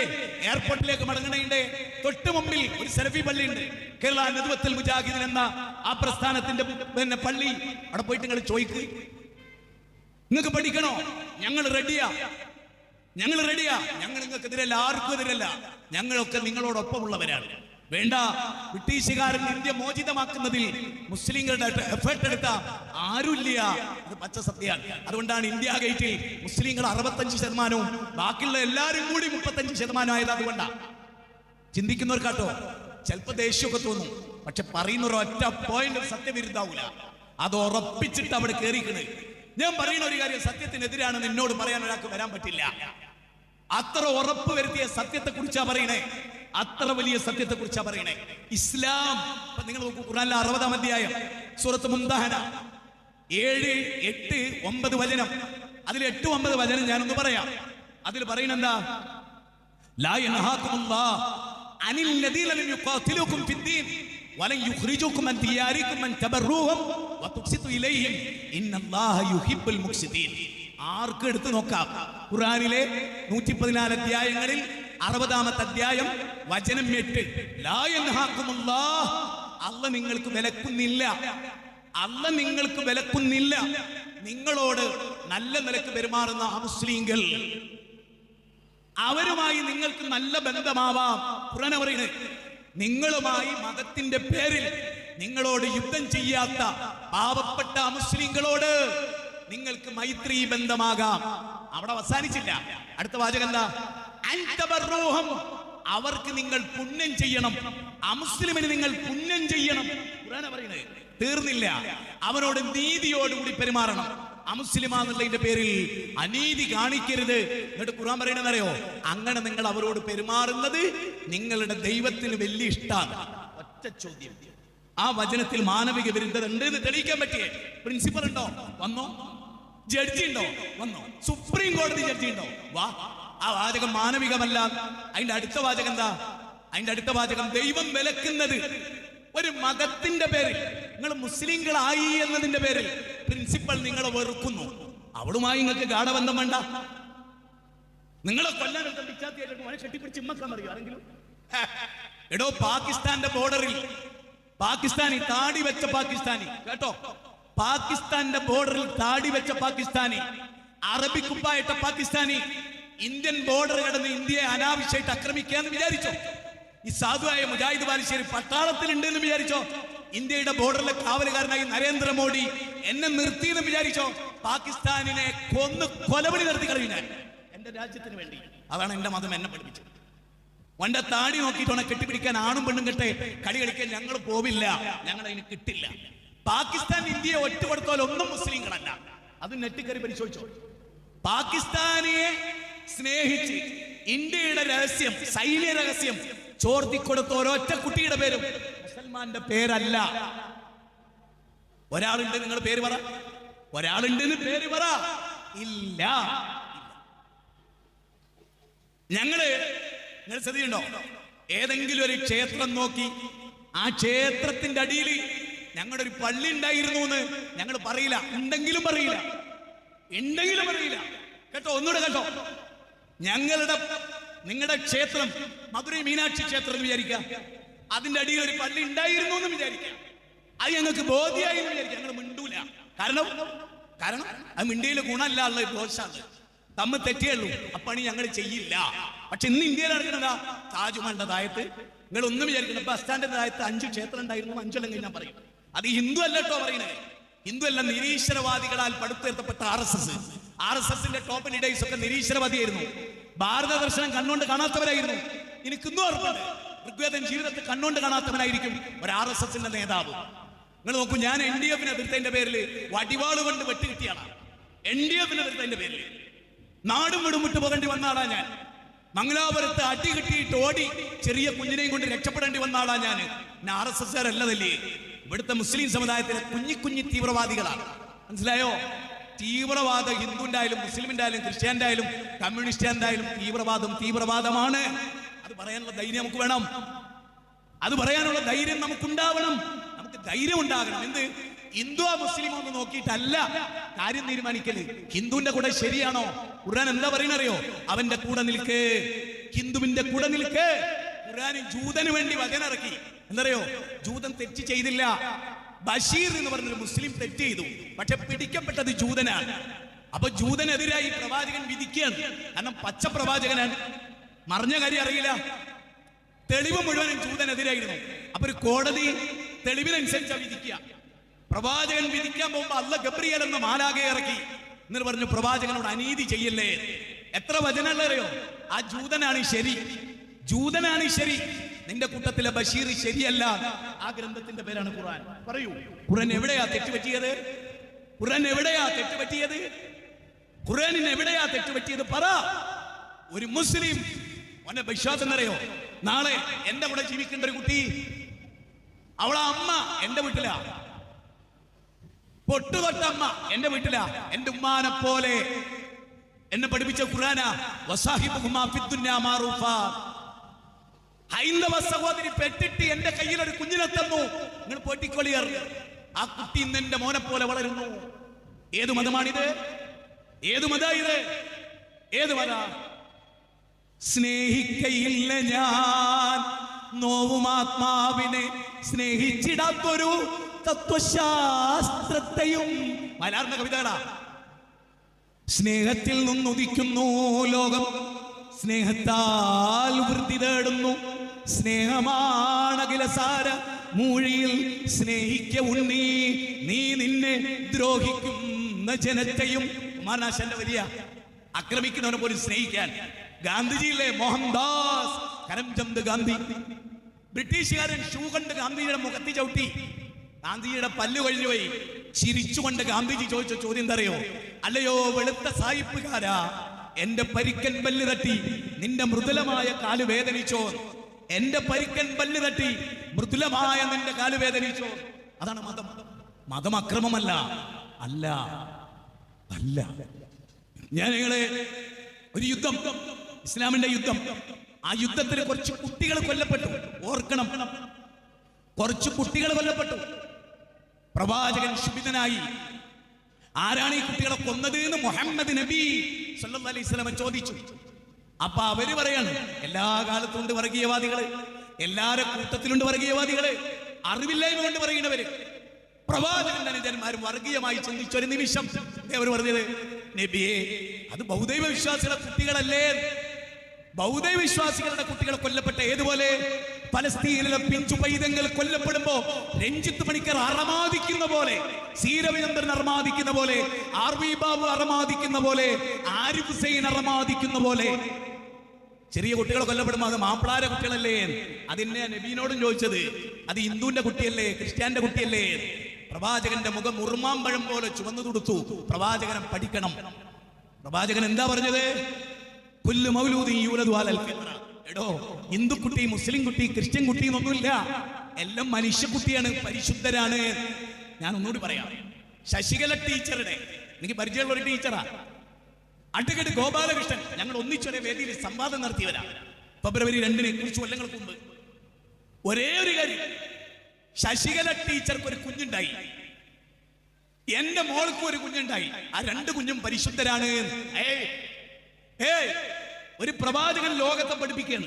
ഇനി പറ, എന്നിട്ട് ആ പ്രവാചകൻ പറഞ്ഞു, ആ പരിശുദ്ധമായ കുട്ടിയില്ലേ, ആ കുട്ടീനെ പിന്നെ കേടെടുത്തുന്നത് അച്ഛനും അമ്മയും നാട്ടുകാരുമാണ്. ഇനി ഞാൻ എപ്പോഴും തോന്നുന്നൊരു ആശയം ഞാൻ പല സദസ്സിൽ പറഞ്ഞിട്ടുണ്ട്, കുറെ കാലമായിട്ട് പറയാതെന്നാ. ഒരു 50 കുട്ടി, ചെറിയ 50 കുട്ടികളെ ഹിന്ദു സമുദായത്തിൽ നിന്ന് എന്റെ കയ്യിൽ ഏൽപ്പിക്കുക, 50 മുസ്ലിം കുട്ടികളെ ഏൽപ്പിക്കുക, 50 ക്രിസ്ത്യൻ കുട്ടികളെ ഏൽപ്പിക്കുക. എന്നിട്ട് അവരെ ഒരു സ്ഥലത്ത് താമസിപ്പിക്കുക. അങ്ങോട്ട് ഹിന്ദു പണ്ഡിതനും പ്രവേശനമില്ല, മുസ്ലിം പണ്ഡിതനും പ്രവേശനമില്ല, ക്രിസ്ത്യാനിക്കും പ്രവേശനമില്ല. ആ കുട്ടികളെ നല്ല നിലക്ക് നോക്കുക. ഞാൻ ഉറപ്പിച്ചു പറയുന്നു, ആ 150 കുട്ടികൾ മുസ്ലിങ്ങളായിരിക്കും. അതിൽ ഹിന്ദു ഉണ്ടാവില്ല, ക്രിസ്ത്യാനി ഉണ്ടാവില്ല, മുസ്ലിമേ ഉണ്ടാവും. എന്താ മുസ്ലിം എന്ന് പറഞ്ഞാൽ ദൈവത്തിന് കീഴുതുങ്ങുന്നവൻ, അല്ലാണ്ട് മാപ്പിളാരി ബഷീർ സുബൈർ എന്നുള്ള അർത്ഥത്തിലല്ല, മനുഷ്യൻ എന്ന അർത്ഥത്തിൽ. മനുഷ്യൻ എന്ന അർത്ഥത്തിൽ നമ്മളാണ് കേടെടുത്തത്. ഹിന്ദുവിനെ ആണെങ്കിലും മുസ്ലിമിനാണെങ്കിലും ക്രിസ്ത്യാനാണെങ്കിലും. ഞാൻ ആ കൂടുതലൊരു കാര്യം പറയാം. മദ്രസ, മുസ്ലിങ്ങൾക്ക് മദ്രസയുണ്ട്. ഈ മദ്രസ പുസ്തകം കണ്ട എത്ര മുസ്ലിങ്ങളുണ്ട്? രഞ്ജിത്ത് പണിക്കരെ കുറിച്ചൊന്നുമല്ല കേട്ടോ, ശ്രീജിത്ത് പണിക്കരെ കുറിച്ചൊന്നുമല്ല. അല്ല, അതിന് നന്നാൻ സാധ്യതയല്ല. അത് ചില സംഗതി ഇട്ടി ടേസ്റ്റ് പിടിച്ചു കഴിഞ്ഞാൽ പിന്നെ അങ്ങനെ പിന്നെ ആ റൂട്ടിലും പോകും. കണ്ടാ നല്ല ചൊർക്കനാ, സാധനം പോക്കാ. പറയുന്നറിയോ, ഒരു 50 ലക്ഷം കുട്ടികളൊക്കെ കൊല്ലപ്പെട്ടാൽ നമുക്ക് പറയാം ഇസ്രായേൽ ഭീകരരാഷ്ട്രം. അപ്പൊ മൂപ്പർക്ക് അത്രയും പേര് കൊല്ലപ്പെട്ടാലേ ഭീകരതയാവും. അത് പച്ച മലയാളത്തിൽ ചാനൽ വന്നിട്ട് വിളമ്പുക. എന്നിട്ട് അത് കേൾക്കാൻ 1 ലക്ഷം 1.5 ലക്ഷം കഴുതകള്. ഞങ്ങളോട് പറയട്ടെ, ഹിന്ദു മുസ്ലിം നോക്കിയല്ല പറയുന്നത്. വിവരക്കേട് കേൾക്കാൻ ആളുകളുടെ എണ്ണം കൂടുന്ന കാലം, വണ്ണം കൂടുന്ന കാലം, വിവരമുള്ളവർക്ക് ചാൻസ് ഇല്ലാത്ത കാലം. ഞാനൊക്കെ അനുഭവിക്കേണ്ട ദുഃഖം എല്ലായിടത്തും പരക്കെ. ജ്ഞാനമുള്ളവർ തള്ളപ്പെടും, സുഖിപ്പിക്കുന്നവർക്ക് രക്ഷ കിട്ടുന്ന ലോകം. ചിന്തിച്ചോളിങ്ങൾ, ജീവിതം ദുനിയാവിലൊന്നേ, പിന്നെ ദൈവസന്നിധിയില്ല. പക്ഷെ ഇവിടെ വെച്ച് ജീവിക്കുമ്പോൾ ഓർക്കണം, ഒക്കെ മനുഷ്യരാണ്, എല്ലാവരും മനുഷ്യരാണ്. അറിവ് കുറവുണ്ടാവും, കൂടുതലുണ്ടാവും. ട്രീറ്റ് ചെയ്യണം. അതിന്റെ ഭാഗമായിട്ട് തന്നെ പറയുന്നത് ഇസ്ലാമിലെ ദൈവവിശ്വാസം എന്താ, ഖുർആൻ ദൈവത്തെ കുറിച്ച് എന്താ പറയുന്നത്. ഞാൻ ഇന്നലെ ഒരാളോട് സംസാരിച്ചു, യുക്തിവാദികളും ക്രിസ്ത്യാനികളും ഒക്കെ ആയിട്ട് മറുപടിക്ക് മറുപടി ഒക്കെ പറയുന്ന ഒരു സാധുവാണ് ഞാൻ. അങ്ങനെ വിചാരിച്ചാൽ ദുഷ്ടൻ എന്ന് പറയുന്നവരുണ്ട്, ഭീകരവാദി എന്ന് പറയുന്നത് ഒരു കുഴപ്പമില്ല. നിങ്ങൾ പറഞ്ഞോളി, ഞാനതല്ല എന്ന് എനിക്കറിയാവുന്ന കാലത്തോളം ഞാനതല്ല. ഞാൻ ഒരു മുട്ടുസൂചി കൊണ്ട് പോലും ഒരുത്തരെ കുത്തിയിട്ടില്ല. എന്താ പ്രശ്നം? ഞാൻ ജീവിതത്തിൽ ഒരു പടക്കം പോലും പൊട്ടിച്ചിട്ടില്ല. പിന്നല്ലേ ബോംബ് പൊട്ടിക്കണേ? പടക്കം പൊട്ടിച്ച് പഠിക്കുമ്പോഴാണ് ബോംബ് പൊട്ടിച്ച് പഠിക്കുക. അത് രണ്ടും ഇല്ലാത്ത ആളാണ്, രണ്ടിനും എതിരാ. കൊണ്ടോട്ടി നേർച്ച പൊട്ടുന്ന പടക്കവും ക്ഷേത്രത്തിൽ പൊട്ടുന്ന പടക്കവും വിവരക്കേടാന്ന് വിശ്വസിക്കുന്ന ഒരാളാണ് ഞാൻ. അത് അമ്പലത്തിന്റെ ഉള്ളിൽ കയറി പറഞ്ഞ ആളാണ് ഞാൻ. അമ്പലത്തിന്റെ ഉള്ളിൽ ഞാനൊരു സംഭവം കൂടി പറഞ്ഞിട്ടുണ്ട് അവിടെ, ഞാൻ വീണ്ടും പറയാൻ. ഒരു മകൻ 1000 രൂപ കൊടുത്ത് അച്ഛൻ മകന്റെ കയ്യിൽ 1000 രൂപ എടുത്ത്. മകൻ എന്ത് ചെയ്ത് അത് കീറിപ്പറിച്ചും കെറിഞ്ഞാളെ, കീറി 1000-നോട് കീറിയിട്ടും കെറിഞ്ഞാൾ കുറെ കൊല്ലങ്ങൾക്ക് മുമ്പാ. അപ്പൊ അച്ഛൻ ഒരു ഒറ്റടി ചെവിക്കുറ്റിക്ക് നോക്കിയിട്ട് അടിച്ച്. ഈ മകൻ നല്ല ബുദ്ധിയുള്ള ആളാണ്. അപ്പൊ ആ കുട്ടി പറഞ്ഞു, അച്ഛനത്തിൽ എന്നെ തല്ലിയത് 1000 രൂപ കീറിയിട്ട്. അച്ഛാ, ഈ 1000 രൂപ നിങ്ങൾ എന്റെ കയ്യിൽ എന്തിനാ തന്നത്? പീടിയെ പോയിട്ട് പടക്കം വാങ്ങിയിട്ട് 1 മിനിറ്റ് കൊണ്ട് പൊട്ടിക്കാൻ. നിങ്ങൾ ചെയ്യുന്ന പണി അതല്ലേ? ഞാൻ കുറച്ച് നേരത്തെ ചെയ്ത്. നിങ്ങൾ 1000 രൂപ പൊട്ടിച്ചാണ് ചെയ്യുന്നത്, ഞാൻ 1000 രൂപ കീറി. അച്ഛങ്ങളും ഞാനും ഒരേപോലെയാ, എന്നേക്കാൾ കുറച്ചുകൂടി മോശങ്ങളാ. ഞാൻ എന്റെ പ്രിയപ്പെട്ട ഇന്ത്യയിലൂടെ പടക്കം പൊട്ടൽ മതത്തിലുള്ളതല്ല. അല്ല അല്ല, ഹിന്ദു മതത്തിന്റെ ഗ്രന്ഥം ഞാൻ ഇവിടെ കൊണ്ടക്കാം. ഒരു വലിയ നിങ്ങൾ തെളിയിക്കി പടക്കം പൊട്ടൽ മതാണ്. പടക്കം പൊട്ടിച്ചു തുടങ്ങിയിട്ടാണ് നമ്മൾ വലിയത് പൊട്ടിക്കാൻ തുടങ്ങി. മനസ്സിലായിക്കോളൂ, ഹിന്ദു ആയാലും മുസ്ലിം ആയാലും പൊട്ടരുത്. എവിടെ ആർക്കും പേടി ഉണ്ടാക്കരുത്. ഒരു കുട്ടിയും തൊട്ടിലിൽ നിന്ന് ഞെട്ടി എണീക്കരുത് പടക്കത്തിന്റെ ശബ്ദം കേട്ടിട്ട്. 5000 വർഷത്തിന്റെ പഴക്കാണ് സനാതനധർമ്മത്തിന്. സനാതനധർമ്മത്തിന് പടക്കം കണ്ടെത്തിയിട്ട് 200 കൊല്ലായിട്ടേ ഉള്ളൂ. 200 കൊല്ലം മുമ്പ് കണ്ടെത്തിയ സാധനം എങ്ങനെ മതായി? 5000 കൊല്ലത്തിന്റെ പഴക്കമുള്ള മതത്തിൽ 200 കൊല്ലത്തിന് എങ്ങനെ ആഡ് ചെയ്തു? കച്ചവടമാണ്, വ്യവസായമാണ് മതം. ഇന്ന് വ്യവസായമാണ്. നേരെ മറിച്ച് മതം എന്ന് പറഞ്ഞാൽ എന്തറിയാം?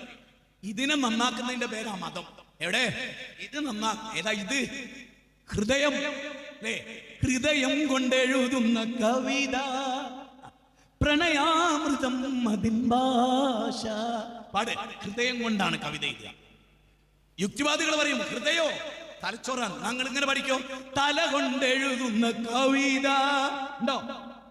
ഹൃദയം നമ്മൾ പറയും ബൈ ഹാർട്ട് എന്നല്ല, ബൈ ഹാർട്ട്. ഞാൻ എന്റെ ഹൃദയത്തെ തൊട്ട് പറയുന്നു, ഞാൻ എന്റെ തലയെ തൊട്ട് പറയുന്നു എന്നല്ല. വിവരമില്ല എന്നുള്ള വിവരമില്ല, വിവരക്കേടിന് അലങ്കാരമാക്കുക. അതാണ് യുക്തിവാദി. യുക്തിക്ക് വാദം പിടിച്ചവൻ. മനസ്സിലാക്കുക. നമ്മളെന്താ പറയല്? ഹൃദയം. ഏത് പാട്ട് നിങ്ങൾ എടുത്തോ, പ്രാണസഖി പാടിയപ്പോഴും ഹൃദയമാണ്. നീ എന്റെ ഹൃദയത്തിലുണ്ട്, നീ എന്റെ നെഞ്ചിലുണ്ട്. അതിന് വലിയ പ്രാധാന്യമുണ്ട്. അതുകൊണ്ടാണ് ആശ്ചര്യമത്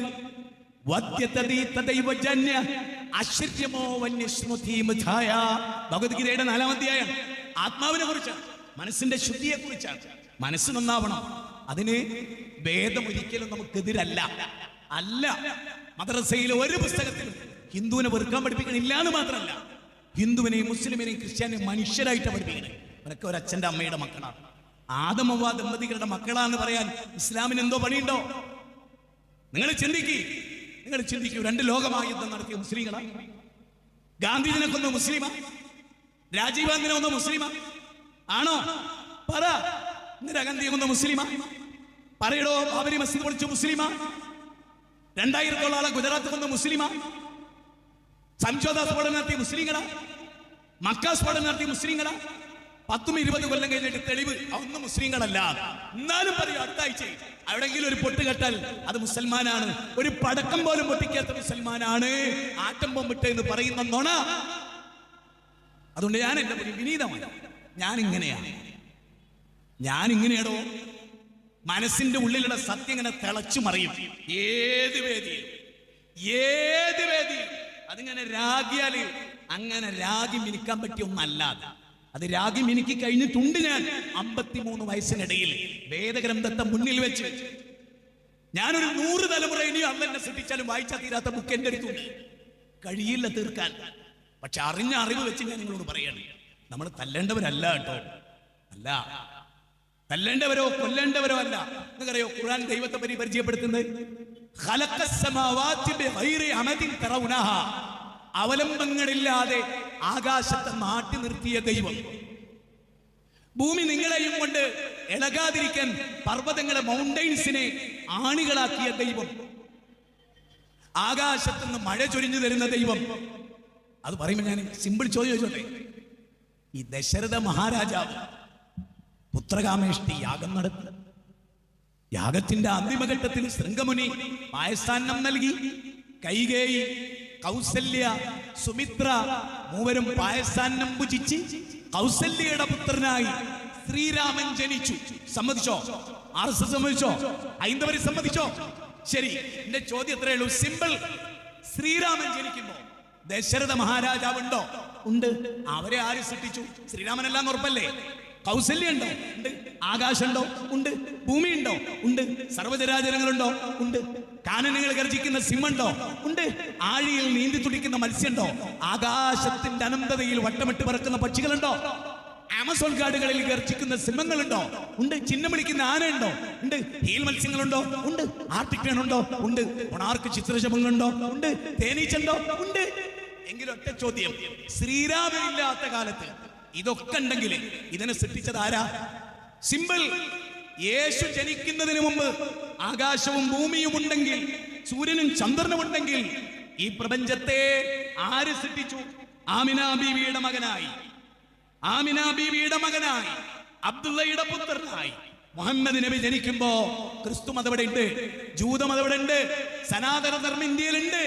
എന്റെ ചോദ്യം, അമ്പലമില്ലാത്ത കാലം ഉണ്ടായിരുന്നോ?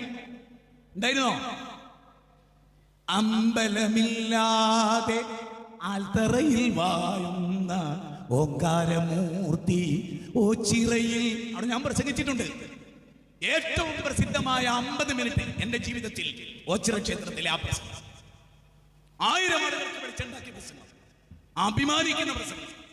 ആ പ്രസംഗത്തിലും ഈ ഉള്ളവൻ പറഞ്ഞ ഒറ്റ കാര്യമാണ്, അമ്പലമില്ലാത്ത കാലത്ത്, ക്ഷേത്രമില്ലാത്ത കാലത്ത്, കഅബാലയില്ലാത്ത കാലത്ത്, ബൈത്തുൽ മുഖദ്ദസ് ഇല്ലാത്ത കാലത്ത്, മീനാക്ഷി ക്ഷേത്രമില്ലാത്ത കാലത്ത്, രാമന്റെ ക്ഷേത്രമില്ലാത്ത കാലത്ത് മനുഷ്യനുണ്ട്. ബാല, മനുഷ്യൻ സൃഷ്ടിക്കപ്പെടുന്നതിന് മുമ്പ് ഭൂമിയുണ്ട്. ബാല ബഷീറെ, മനുഷ്യരുണ്ടാകുന്നതിന് മുമ്പ് കടലുണ്ട്. ഒരേ ഒരു ഒറ്റ മിനിറ്റ് കൊണ്ട് ദൈവവിശ്വാസം പറയുന്നത്, ഒറ്റ മിനിറ്റ് കൊണ്ട് ദൈവവിശ്വാസം. എന്താ? ഇതെല്ലാം ഉണ്ടാകുന്നതിന് മുമ്പ് ദൈവമുണ്ട്. ഉൽപ്പത്തി പുസ്തകം മാലാഖ്യ മുതൽ 39 പുസ്തകങ്ങൾ, പഴയ നിയമം. അതിൽ പറയുന്നത് അറിയോ? കർത്താവ് പറയാണ്, ഞാനാണ് സർവശക്തനായ ദൈവം, നീ എന്റെ മുമ്പാകെ നടക്കുക. ഉൽപ്പത്തി പുസ്തകം 17:4. തീർന്നില്ല. കർത്താവ് അരുളി ചെയ്തു, കാരുണ്യവാനും അത് കാരുണ്യവും പ്രസാദവുമുള്ള ദൈവം അവൻ ഏകനാകുന്നു, ക്ഷമയും അചഞ്ചലതയും വിശ്വസ്തതയും നിറഞ്ഞവനാകുന്നു, ആയിരങ്ങളോട് അചഞ്ചല സ്നേഹമുള്ളവനാകുന്നു, പാപങ്ങൾ പൊറുക്കുന്നവനാകുന്നു. പുറപ്പാടിന്റെ 34:6-7 വാചകം. തീർന്നില്ല. ഷമ്മ ഇസ്രായേല അരുണ എലോഹിൻ അരുണയ. ഇവിടെ ആവർത്തന പുസ്തകം പറയും 6-ാം അധ്യായം 4 ദൈവേകനാണ്. നിങ്ങളൊരു വാചകം കേട്ടോ, ത്വമേകം. ഈ ഏകം നിങ്ങൾ പ്രത്യേകം ശ്രദ്ധിച്ചോ. ത്വമേകം ശരണ്യം, ത്വമേകം വരണ്യം, ത്വമേകം ജഗത് കാരണം വിശ്വരൂപം, ത്വമേകം ജഗത് കർത്തൃ പാതൃ പ്രകൃതൃ, ത്വമേകം പരം നിശ്ചലം നിർവികൽപ്പം. 5 തവണ ദൈവ ഏകനാണ്. 30 മുക്കോടി ഉണ്ട് എന്നല്ല, ഒറ്റ ദൈവം ഏകം. സത് ബഹുദാ വിപ്രാവദന്തി യോ ദേവാനാം നാമദാ ഏകേവ യക്ഷുശാന പശ്യതി യേന ചക്ഷുംഷി പശ്യതി തദേവ ബ്രഹ്മത്വം വിദ്ധി നേതം യേതി തം ഉപാസതേ യശ്രോത്രേണ നശ്രുണോതി ശ്രോത്രമിദം ശ്രുതം തദേവ ബ്രഹ്മത്വം വിദ്ധി നേതം യേതി തം ഉപാസതേ. എന്താ പറയുന്നറിയോ? ഭക്ത, ഏതൊരു ബിംബത്തിന്റെ മുമ്പിലാണോ നീ നിൽക്കുന്നത്? കേനോപനിഷത്താണ്, പ്രഥമവല്ലി 6-7 ശ്ലോകമാണ്. ഭക്ത, ഏതൊരു ബിംബത്തിന്റെ മുമ്പിലാണോ നീ നിൽക്കുന്നത്, അത് നിന്റെ ദൈവമല്ല. സാക്ഷാൽ ദൈവത്തിന് ബിംബല്ല.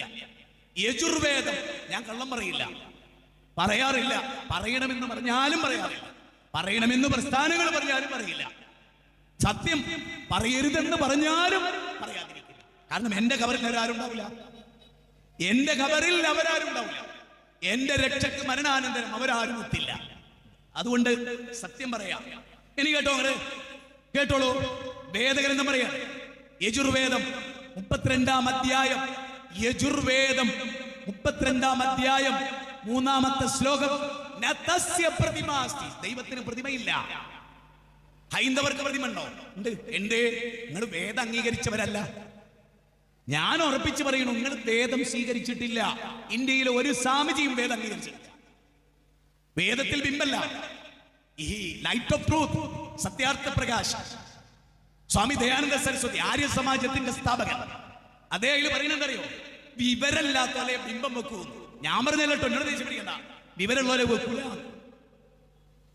ബൈബിൾ എന്താ പറയുന്ന അറിയോ? ബൈബിൾ എന്താ പറയുന്ന അറിയോ? മിസ്രീം ദേശത്ത് നിന്നും, അടിമ ഭവനത്തിൽ നിന്നും നിന്നെ കൊണ്ടുവന്നവനായ ഞാനാകുന്നു നിന്റെ കർത്താവ്.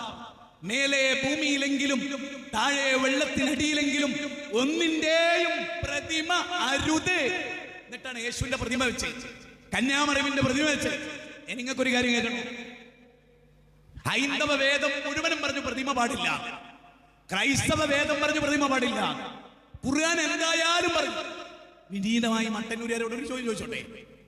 ഹൈന്ദവ വേദം പറഞ്ഞ് സ്വീകരിക്കാൻ ഹിന്ദുക്കൾ തയ്യാറായില്ല. ക്രൈസ്തവ വേദം പറഞ്ഞ് സ്വീകരിക്കാൻ ക്രിസ്ത്യാനികൾ തയ്യാറായില്ല. ഖുർആൻ പറഞ്ഞത് സ്വീകരിക്കാൻ മുസ്ലിങ്ങൾ മുഴുവനും തയ്യാറായി. വിഷയം ആർക്കാ? ആരുടെ വിഷയ? ഞാൻ ചോദിച്ചോട്ടെ, ശ്രീരാമന്റെ പ്രതിമ ഉണ്ടോ? ഉണ്ടോ? ഉണ്ട്. ശ്രീകൃഷ്ണന്റെ ഉണ്ടോ? ഉണ്ട്. ഉണ്ട്. ശ്രീനാരായണ ഗുരുവിന്റെ ഉണ്ടോ? ഒരു ജാതി, ഒരു മതം, ഒരു ദൈവം, മനുഷ്യൻ എന്ന് പറഞ്ഞ ആ മഹാന്റെ പ്രതിമ ഉണ്ടോ? ഉണ്ടോ? മുഹമ്മദ് നബിയുടെ പ്രതിമ ഉണ്ടോ? പൊക്ക് കൈ ഉണ്ടോ? ഇല്ല. അതുകൊണ്ട് എന്താ ഗുണമെന്ന് ചോദിക്ക്. ആ പ്രതിമ ഒരു ഹിന്ദു തകർക്കൂല. അതുകൊണ്ട് തന്നെ 10 ഹിന്ദുക്കളെ മുസ്ലിങ്ങൾക്ക് കൊല്ലേണ്ടി വരില്ല. ഒറീസയില് ക്രിസ്ത്യാനികളുടെ ബിംബം തകർത്തു. അവിടെ ഹിന്ദു മുസ്ലിം ഏറ്റുമുട്ടി. ഇസ്ലാമിന്റെ പേരിൽ ഇല്ല. ഒരു ബിംബം തകർക്കപ്പെട്ടിട്ട് മുസ്ലിമിനും ക്രിസ്ത്യാനിക്ക് തെറ്റേണ്ടി വരില്ല. ഏത് മതം വേണം, ഏത് ദർശനം വേണം, ചിന്തിക്ക്, പഠിപ്പിക്കാൻ ഞങ്ങൾ തയ്യാറാണ്. സ്വയം പഠിക്കാനും പഠിപ്പിക്കാനും ഞങ്ങൾ തയ്യാറാണ്. ഇല്ല മനുഷ്യരെ, ഇല്ല. ഇനി സ്ത്രീ, ആരാ സ്ത്രീ? ഖുർആനിൽ ആരാ സ്ത്രീ? എല്ലാരും പറയാണ് ഇസ്ലാമിലെ സ്ത്രീ അടിമയാണ്. ഇസ്ലാമിൽ പെണ്ണിനുള്ള സ്വാതന്ത്ര്യം വേറെ എവിടെ ഉണ്ടോ? ലളിതമായി ചോദിക്കണ്ടോ? പെണ്ണിന് ഹിന്ദു മതത്തിൽ സ്വത്തവകാശം എത്രയാണ്? പറ. പെണ്ണിന് ഹിന്ദു മതത്തിൽ സ്വത്തവകാശം എത്രയാണ്? പ്രവാചകൻ വരുന്ന കാലത്ത് പെണ്ണിന് സ്വത്തവകാശം ഇല്ല. അന്നില്ലേ ഇല്ല. അന്നാ പ്രവാചകൻ പറയുന്നത് പെണ്ണിന് സ്വത്തിൽ അവകാശമുണ്ട്. എത്ര? പുരുഷന്റെ പാതി. അപ്പൊ ചോദിക്കുക, എന്താ പാതി? നീതി ഉണ്ടോ? അതാ നീതി. പാതിയാ നീതി. ചെങ്ങൈമാരെയോ, രണ്ടാള് വരുന്നു.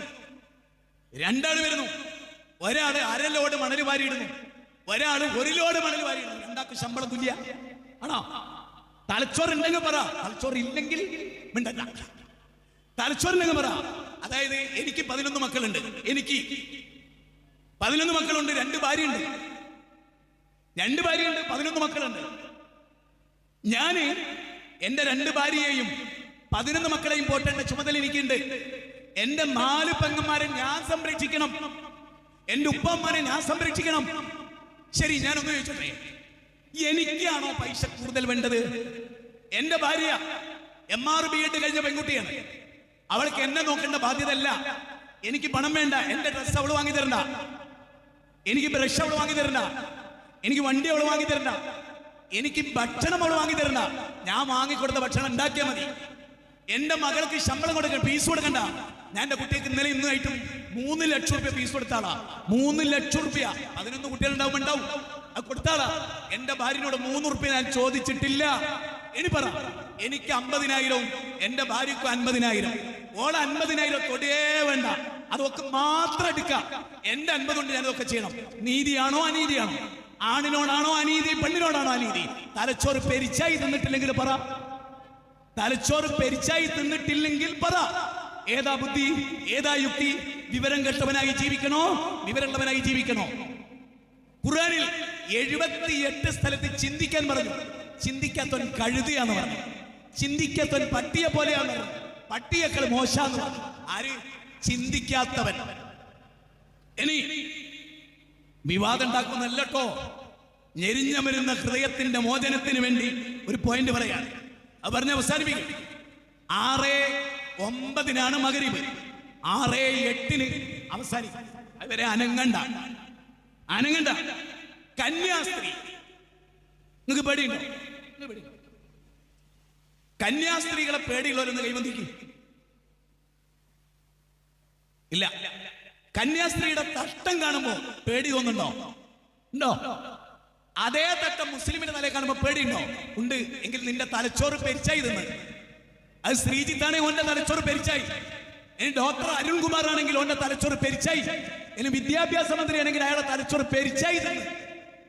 ആണെങ്കിൽ അവരാരും അല്ല എന്നതായിരിക്കും സത്യം. ചിന്തിക്ക്. ഇനി ഞാൻ ചോദിച്ചോട്ടെ, ശരിക്കും ചിന്തിക്കുകയാണെങ്കിൽ ഒരു കന്യാസ്ത്രീയെ കാണുമല്ലേ വെറുപ്പ് വേണ്ടത്, ന്യായമായി വേണ്ടത്? അതെന്താ? അതാരും ചിന്തിച്ചിട്ടില്ല. ആരും ചിന്തിക്കാത്തോടുകൂടി ചിന്തിച്ചു പോകുക എന്നുള്ള ഒരു ദുസ്വഭാവം എനിക്കുള്ളത് കൊണ്ട് ആ ദുസ്വഭാവം ഞാൻ ഇവിടെ പ്രകടിപ്പിക്കുന്നു. അതെന്താ? ഒരു സ്കൂളിന്റെ പ്രിൻസിപ്പൾ ആരാണ്? ഒരു കന്യാസ്ത്രീ. ആ സ്കൂളിന് എതിരായ, ശരിക്കും ചിന്തിച്ചോളി, ചിന്തിക്കുകയാണെങ്കിൽ വിദ്യാഭ്യാസ സ്ഥാപനം ഭൂമുഖത്തുണ്ടാകരുത് എന്ന അന്ധവിശ്വാസം വിശ്വസിച്ച് അത് ജീവിതത്തിൽ നടപ്പാക്കിയ സ്ത്രീയാണ് ആ പ്രിൻസിപ്പൽ. മനസ്സിലായില്ല? ഇല്ല. പ്രിൻസിപ്പൾ എന്തിനാ?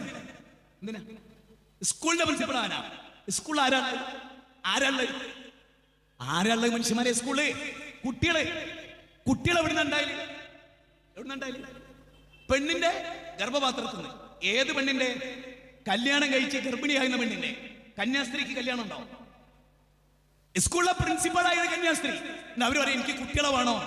മൂപ്പത്തി പറയും എന്റെ കുട്ടികളെ വളർത്തണ്ട, എന്റെ കുട്ടികളെ കണ്ടാലും പ്രിൻസിപ്പൾ ആകണ്ട. പേടിക്കേണ്ടത് ആരെയാ? സ്കൂള് പോലും ഉണ്ടാകാൻ പാടില്ലാത്തൊരു അന്ധവിശ്വാസം വിശ്വസിക്കുന്ന ഒരു സ്ത്രീയെ പേടിക്കരുത് എന്നാണ് നമ്മൾ പറയുന്നത്. അടിസ്ഥാനപരമായി പേടിക്കരുത്. ഇന്ത്യ ഇനിയും തുടരണമെന്ന് വിശ്വസിക്കുന്നവരൊന്ന് കൈബന്ധിച്ചേ. ഇന്ത്യക്ക് പുരോഗതി ഉണ്ടാകണമെന്ന് വിശ്വസിക്കുന്നവർ കൈബന്ധിക്ക്. നിങ്ങൾക്ക് ആർക്കില്ലേ? ഇന്ത്യ നശിക്കണോ? ശരി, എങ്കിൽ കുട്ടി ഉണ്ടാകണോ? എന്താണോ? ആദിലെ നൂറൈ കെട്ടിപ്പിടിച്ച കുട്ടി ഉണ്ടാവും. എങ്കിലും ഒരു ഇന്ത്യയുടെ പുരോഗതി ആഗ്രഹിക്കുന്നവരാണോ? ഇന്ത്യക്ക് ശാസ്ത്രകാരൻ വേണോ? ആദിലെ നൂറൈ 25 കൊല്ലം ജീവിച്ച ശാസ്ത്രകാരൻ ഉണ്ടാവോ? നെഹ്റു ഉണ്ടാവോ? ഒരു കന്യാസ്ത്രീയിലൂടെ നല്ലൊരു കുട്ടി ഉണ്ടാവോ? ഇല്ല. എങ്കിൽ ഏറ്റവും പേടിപ്പിക്കേണ്ട, ഭയപ്പെടുത്തേണ്ട പ്രത്യയശാസ്ത്രം ഏതാ? കന്യകാക എന്നുള്ള പ്രത്യയശാസ്ത്ര. എന്നിട്ട് പോലും നമ്മൾ ആരെങ്കിലും അവർക്കെതിരെ പ്രസംഗിച്ചോ? ഇല്ല. കാരണം അവരും ജീവിക്കട്ടെ ഇന്ത്യയില്. കുട്ടി വേണ്ട. നമുക്ക് തീരെ ഉടുക്കാത്ത സന്യാസി, നമുക്ക് എനിക്ക് പ്രശ്നമുണ്ടോ? ഉടുക്കാത്ത പ്രശ്നമല്ല, പൂർണ്ണമായിട്ട് ഉടുക്കുന്നത് പ്രശ്നമാകുക. അതെങ്ങനെ? ചെങ്ങൈമരെ, നിങ്ങളെ തലച്ചോറ് ഒന്ന് കൊടുക്ക്. തീരെ തുണി വേണ്ട, അത് കുഴപ്പമില്ല. എന്റെ ബോഡി, എന്റെ തീരുമാനം, എന്റെ ചോയ്സ്. ശരി, അവളെ ബോഡി അവളെ, അത് പറ്റൂല. ഞങ്ങൾക്ക് യുക്തിവാദികൾക്കേ പറ്റും. എന്റെ ശരീരം ഞാൻ തുറക്കും. ചില സ്ത്രീകളുണ്ട്, തുറന്നു കാണിച്ചാലേ ഉദ്ഘാടനം ചെയ്യാൻ പറ്റും. ഓൽക്ക് ഉദ്ഘാടിക്കണേ ഓല് തുണി എടുക്കരുത്. അതുപോലെ വിശ്വാസമാണ്. എന്നാ ഒരു കൂട്ടർ തുണി എടുത്തു വന്നാലോ? ഇത് പറ്റൂല. അതിന്റെ പേരാണ് തോന്നിയാസം, വർഗീയത. നിങ്ങൾക്ക് മനസ്സിലാവുണ്ടാവുന്നതാണ് ഞാൻ വിചാരിക്കുന്നത്. ഇന്നലെ മുതൽ ഞാൻ ന്യൂമോണിയ എന്ന രോഗം പിടിച്ച് ഹോസ്പിറ്റലിൽ വന്നതാ. ആരോടും പറഞ്ഞില്ല. എന്താ പറയാത്തെ? എനിക്കിന്നത് പ്രസംഗിക്കണം, ഞാൻ ഇന്ന് പോയിട്ട് ഹോസ്പിറ്റലിൽ കിടക്കേണ്ടി വരും. എന്നാലും ആ ന്യൂമോണിയ വന്ന് ഞാനോട് മരിച്ചു വീണാലും ഈ സത്യം പറയാൻ എനിക്ക് എത്രയോ കാലത്തിന് ശേഷം വേദി കിട്ടുകയാണ്. അതുകൊണ്ട് ഞാൻ പറയാണ്, തലച്ചോറ് പണയപ്പെടുത്തരുത്. സൂര്യൻ അസ്തമിക്കാത്ത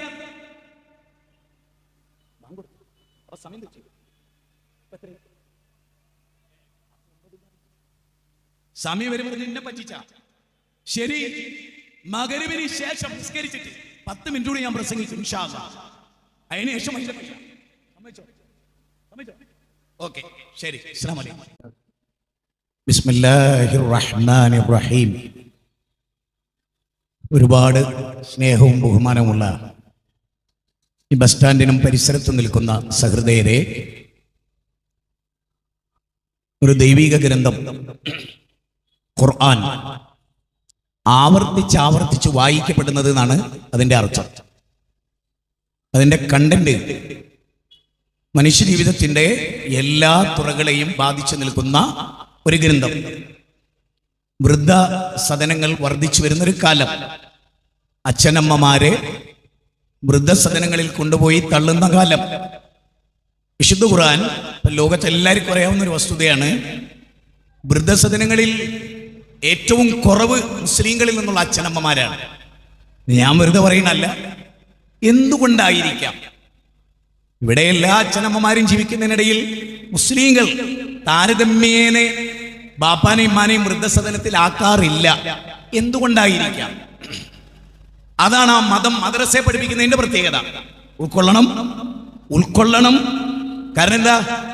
വഖദാ റബ്ബുക അല്ലാ തഅബുദു ഇല്ലാ ഇയ്യാ വബിൽ വാലിദൈനി ഇഹ്സാനാ.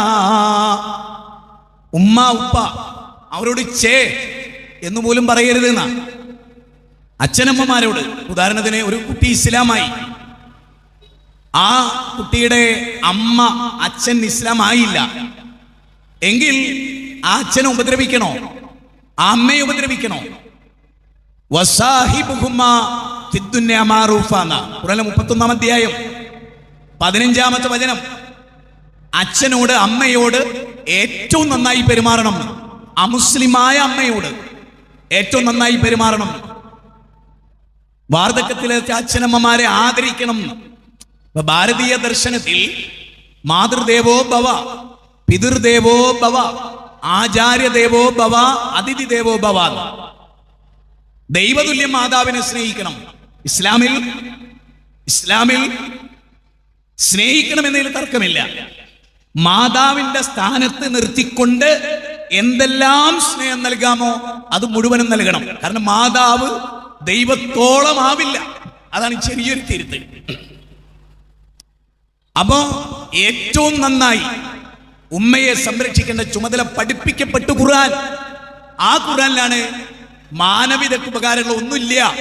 ഞാൻ ഗ്രന്ഥം വായിച്ചിട്ടുണ്ട്, അതിലൊന്നുമില്ല എന്ന് മൈത്രേയൻ പറയുന്നത്. അപ്പൊ മതനിഷേധി ആരാണ്? മതനിഷേധി. ഖുർആൻ പറയാണ് അനാഥക്ക് സംരക്ഷണം നൽകാത്തവനാണ് മതനിഷേധി. പാവപ്പെട്ടവനെ സഹായിക്കാത്തവനാണ് മതനിഷേധി. അപ്പോ പാവപ്പെട്ടവന് ഭക്ഷണം കൊടുക്കുക മതത്തിന്റെ കാതൽ, അല്ലെങ്കിൽ നരകത്ത് പോകുന്ന ഖുർആൻ പറയുന്നത്. എന്താ നരകത്ത് പോയത്? മാ സലകകും ഫീ സഖർ. എന്താടോ നീ നരകത്ത് പോയത്? ഖാലു ലൻ നകു മിനൽ മുസല്ലീൻ വലം നകു നുതീമുൽ മിസ്കീൻ.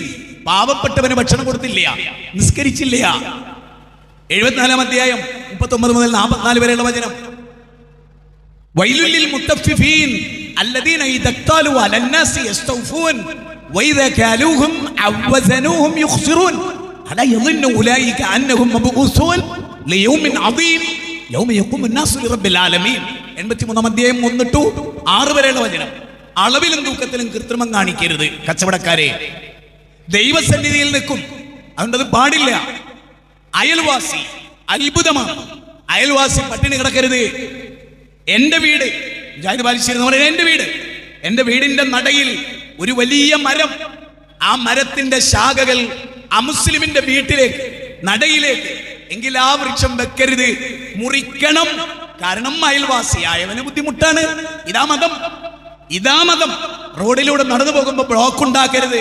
അതുകൊണ്ടാണ് ഞങ്ങൾ നബിദിന റാലിക്കെതിര്. കാരണം പ്രവാചകന്റെ വാചകം ഇമാത്തത്തുൽ അദാ അനി ത്വരീഖി സദഖ എന്നാണ്. നിങ്ങറിയോ? തൊഴിലാളി വർഗത്തിന് വേണ്ടി ശബ്ദിച്ച കാർൽ മാക്സ് ഇസ്ലാം തൊഴിലാളികളെ എങ്ങനെ കാണുന്നു? പ്രവാചകൻ ഒരാൾക്ക് ഹസ്തദാനം ചെയ്തു, അയാളെ കയ്യിൽ പരിക്കൻ കൈ. പ്രവാചകൻ ചോദിച്ചു, രോഗാണോ? ദൂതരെ, മമ്മട്ടി പിടിച്ച കൈയാണ്, തയമ്പാണ്, ഇത്ര വലിപ്പമുള്ള തയമ്പാണ്. എന്താ മമ്മട്ടി പിടിച്ചാണ്? പ്രവാചകൻ ആ 2 കൈയും ഉയർത്തി പിടിച്ചു, ആ കൈകളിൽ ചുംബിച്ചു. ദൈവവും ദൂതനും ആദരിക്കുന്ന കൈ എന്നാ. ജോലി കരാറ് വേണമെന്ന് പറഞ്ഞു. ഇന്ന ജോലി ഇത്ര ശമ്പളം, വിയർപ്പ് പറ്റുന്നതിന് മുമ്പ് കൂലി കൊടുക്കണം. ഓവർ ടൈം ജോലി ചെയ്താൽ കൂലി കൂട്ടിക്കൊടുക്കണം. ഭാരിച്ച ജോലി കൊടുത്താൽ നിങ്ങളെ ഹെൽപ്പ് ചെയ്യണം. എന്നിട്ട് മൈത്രേയൻ പറയാണ്, ഇസ്ലാമിൽ നന്മയായിട്ടൊന്നുമില്ല. അന്ധത ബാധിച്ചത് കണ്ണിനല്ല, ഹൃദയത്തിനാണ്. മൈത്രേയൻ നന്നായി കൂടെ, മരണം ഏത് നിമിഷം വരും. മനുഷ്യനായി 1 മിനിറ്റെങ്കിലും ജീവിച്ചുകൂടെ? ഇസ്ലാമിൽ ഖുർആനിൽ മാനവിക വിരുദ്ധമായി ഒന്നുമില്ല. അത് ഞാൻ പഠിക്കാൻ എന്താ വായിച്ചൂടെ? എന്റെ വീട്ടിൽ 108 ഉപനിഷത്തുണ്ട്. 108 ഉപനിഷത്ത് ഞാൻ വായിച്ചിട്ടുണ്ട്. ചതുർവേദം വായിച്ചിട്ടുണ്ട്, ശ്രമിച്ചിട്ടുണ്ട്. ലോകത്ത് കിട്ടാവുന്ന ഒട്ടുമിക്ക മതഗ്രന്ഥങ്ങളും വായിച്ചിട്ടുണ്ട്.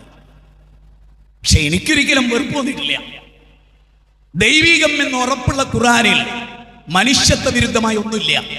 ഇപ്പൊ നിങ്ങൾ നോക്കൂ, സമ്പത്ത് അന്യൻ്റെത് എടുക്കരുത്.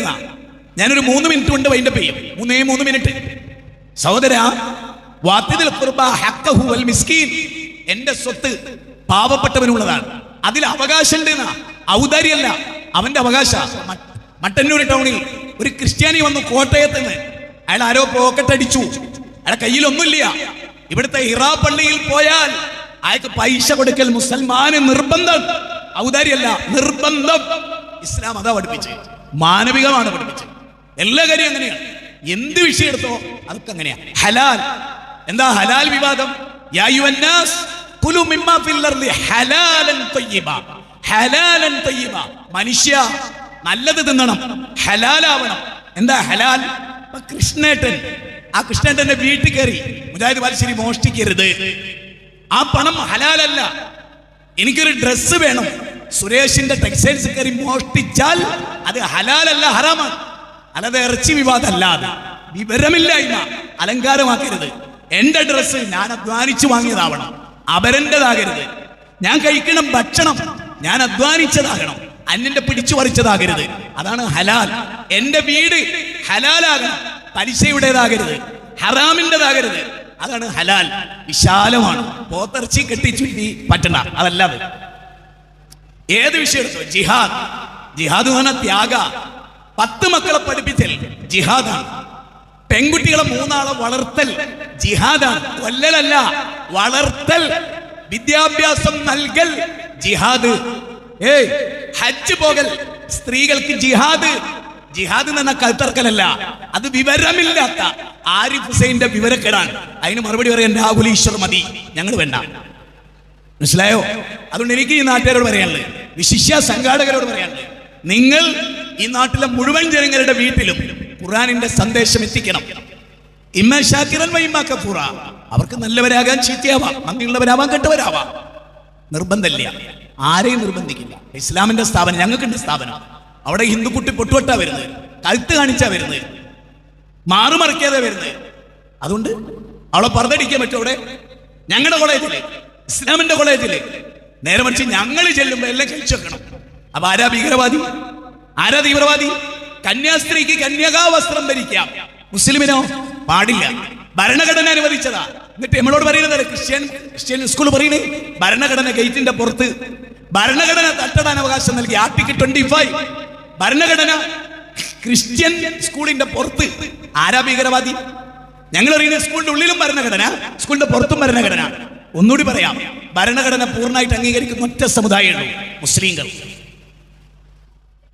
ക്ഷമിക്കണം, ഭരണഘടനാനുസൃതമായ ജീവിതം ഏത് മതം സ്വീകരിക്കാനും ആ മതം പ്രബോധനം ചെയ്യാനും ആ മതം പ്രചരിപ്പിക്കാനും ഇസ്ലാം ഇസ്ലാമിക് ഓർഗനൈസേഷന്റെ ഡയലോഗ് ഈ വിഷയത്തിൽ നടക്കുകയാണ്.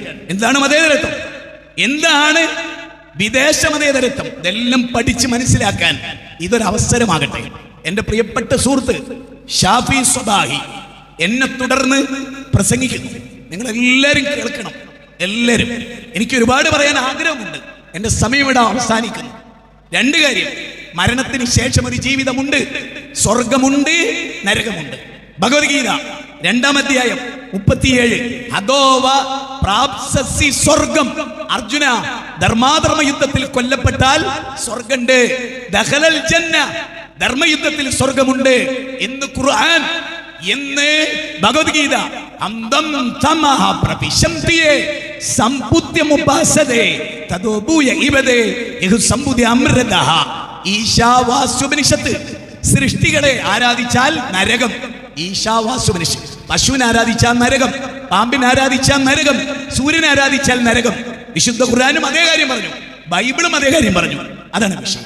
ഇത് മനസ്സിലാക്കി ശുദ്ധമായ ഏകദൈവ വിശ്വാസം സ്വീകരിച്ച് ഒരച്ഛൻ്റെ അമ്മയുടെ മക്കളായി, ഏകോദര സഹോദരങ്ങളായി, വ്യത്യസ്ത മതം സ്വീകരിക്കുമ്പോഴും മനുഷ്യരായി, കൊണ്ടും കൊടുത്തും സ്വീകരിച്ചും സ്നേഹിച്ചും, അതെ, ആർദ്രതയും മലിവും അനുകമ്പയും സഹാനുഭൂതിയും സൗവർത്തിത്വവും ചിരിച്ചും കളിച്ചും നല്ല മനുഷ്യന്മാരായി, ആർക്കും ഉപദ്രവമില്ലാത്ത സത്യത്തിന് വേണ്ടി നിലകൊണ്ട് നല്ല മനുഷ്യരായി ജീവിക്കാൻ ഈ ഖുർആൻ പ്രചാരണ സമ്മേളനം ഉപകരിക്കുമാറാകട്ടെ എന്ന് ഹൃദയത്തിൽ തട്ടി ആത്മബന്ധിതമായി പ്രാർത്ഥിച്ച് എൻ്റെ വാക്കുകൾ കേട്ട നിങ്ങൾക്കെല്ലാം അഗൈതവമായ നന്ദി പ്രകാശിപ്പിച്ച് കാലാവസ്ഥ അനുകൂലമാക്കി തന്ന പ്രപഞ്ചനാഥനെ മുക്തകണ്ഠം സ്തുതിച്ച് ഇനിയും കാണാമെന്ന വിശ്വാസത്തോടെ ഇൻഷാ അല്ലാഹ് ഇവിടെ വൈൻഡപ്പ് ചെയ്യുന്നു. അസ്സലാമു അലൈക്കും വറഹ്മത്തുള്ളാഹി വബറകാതുഹു.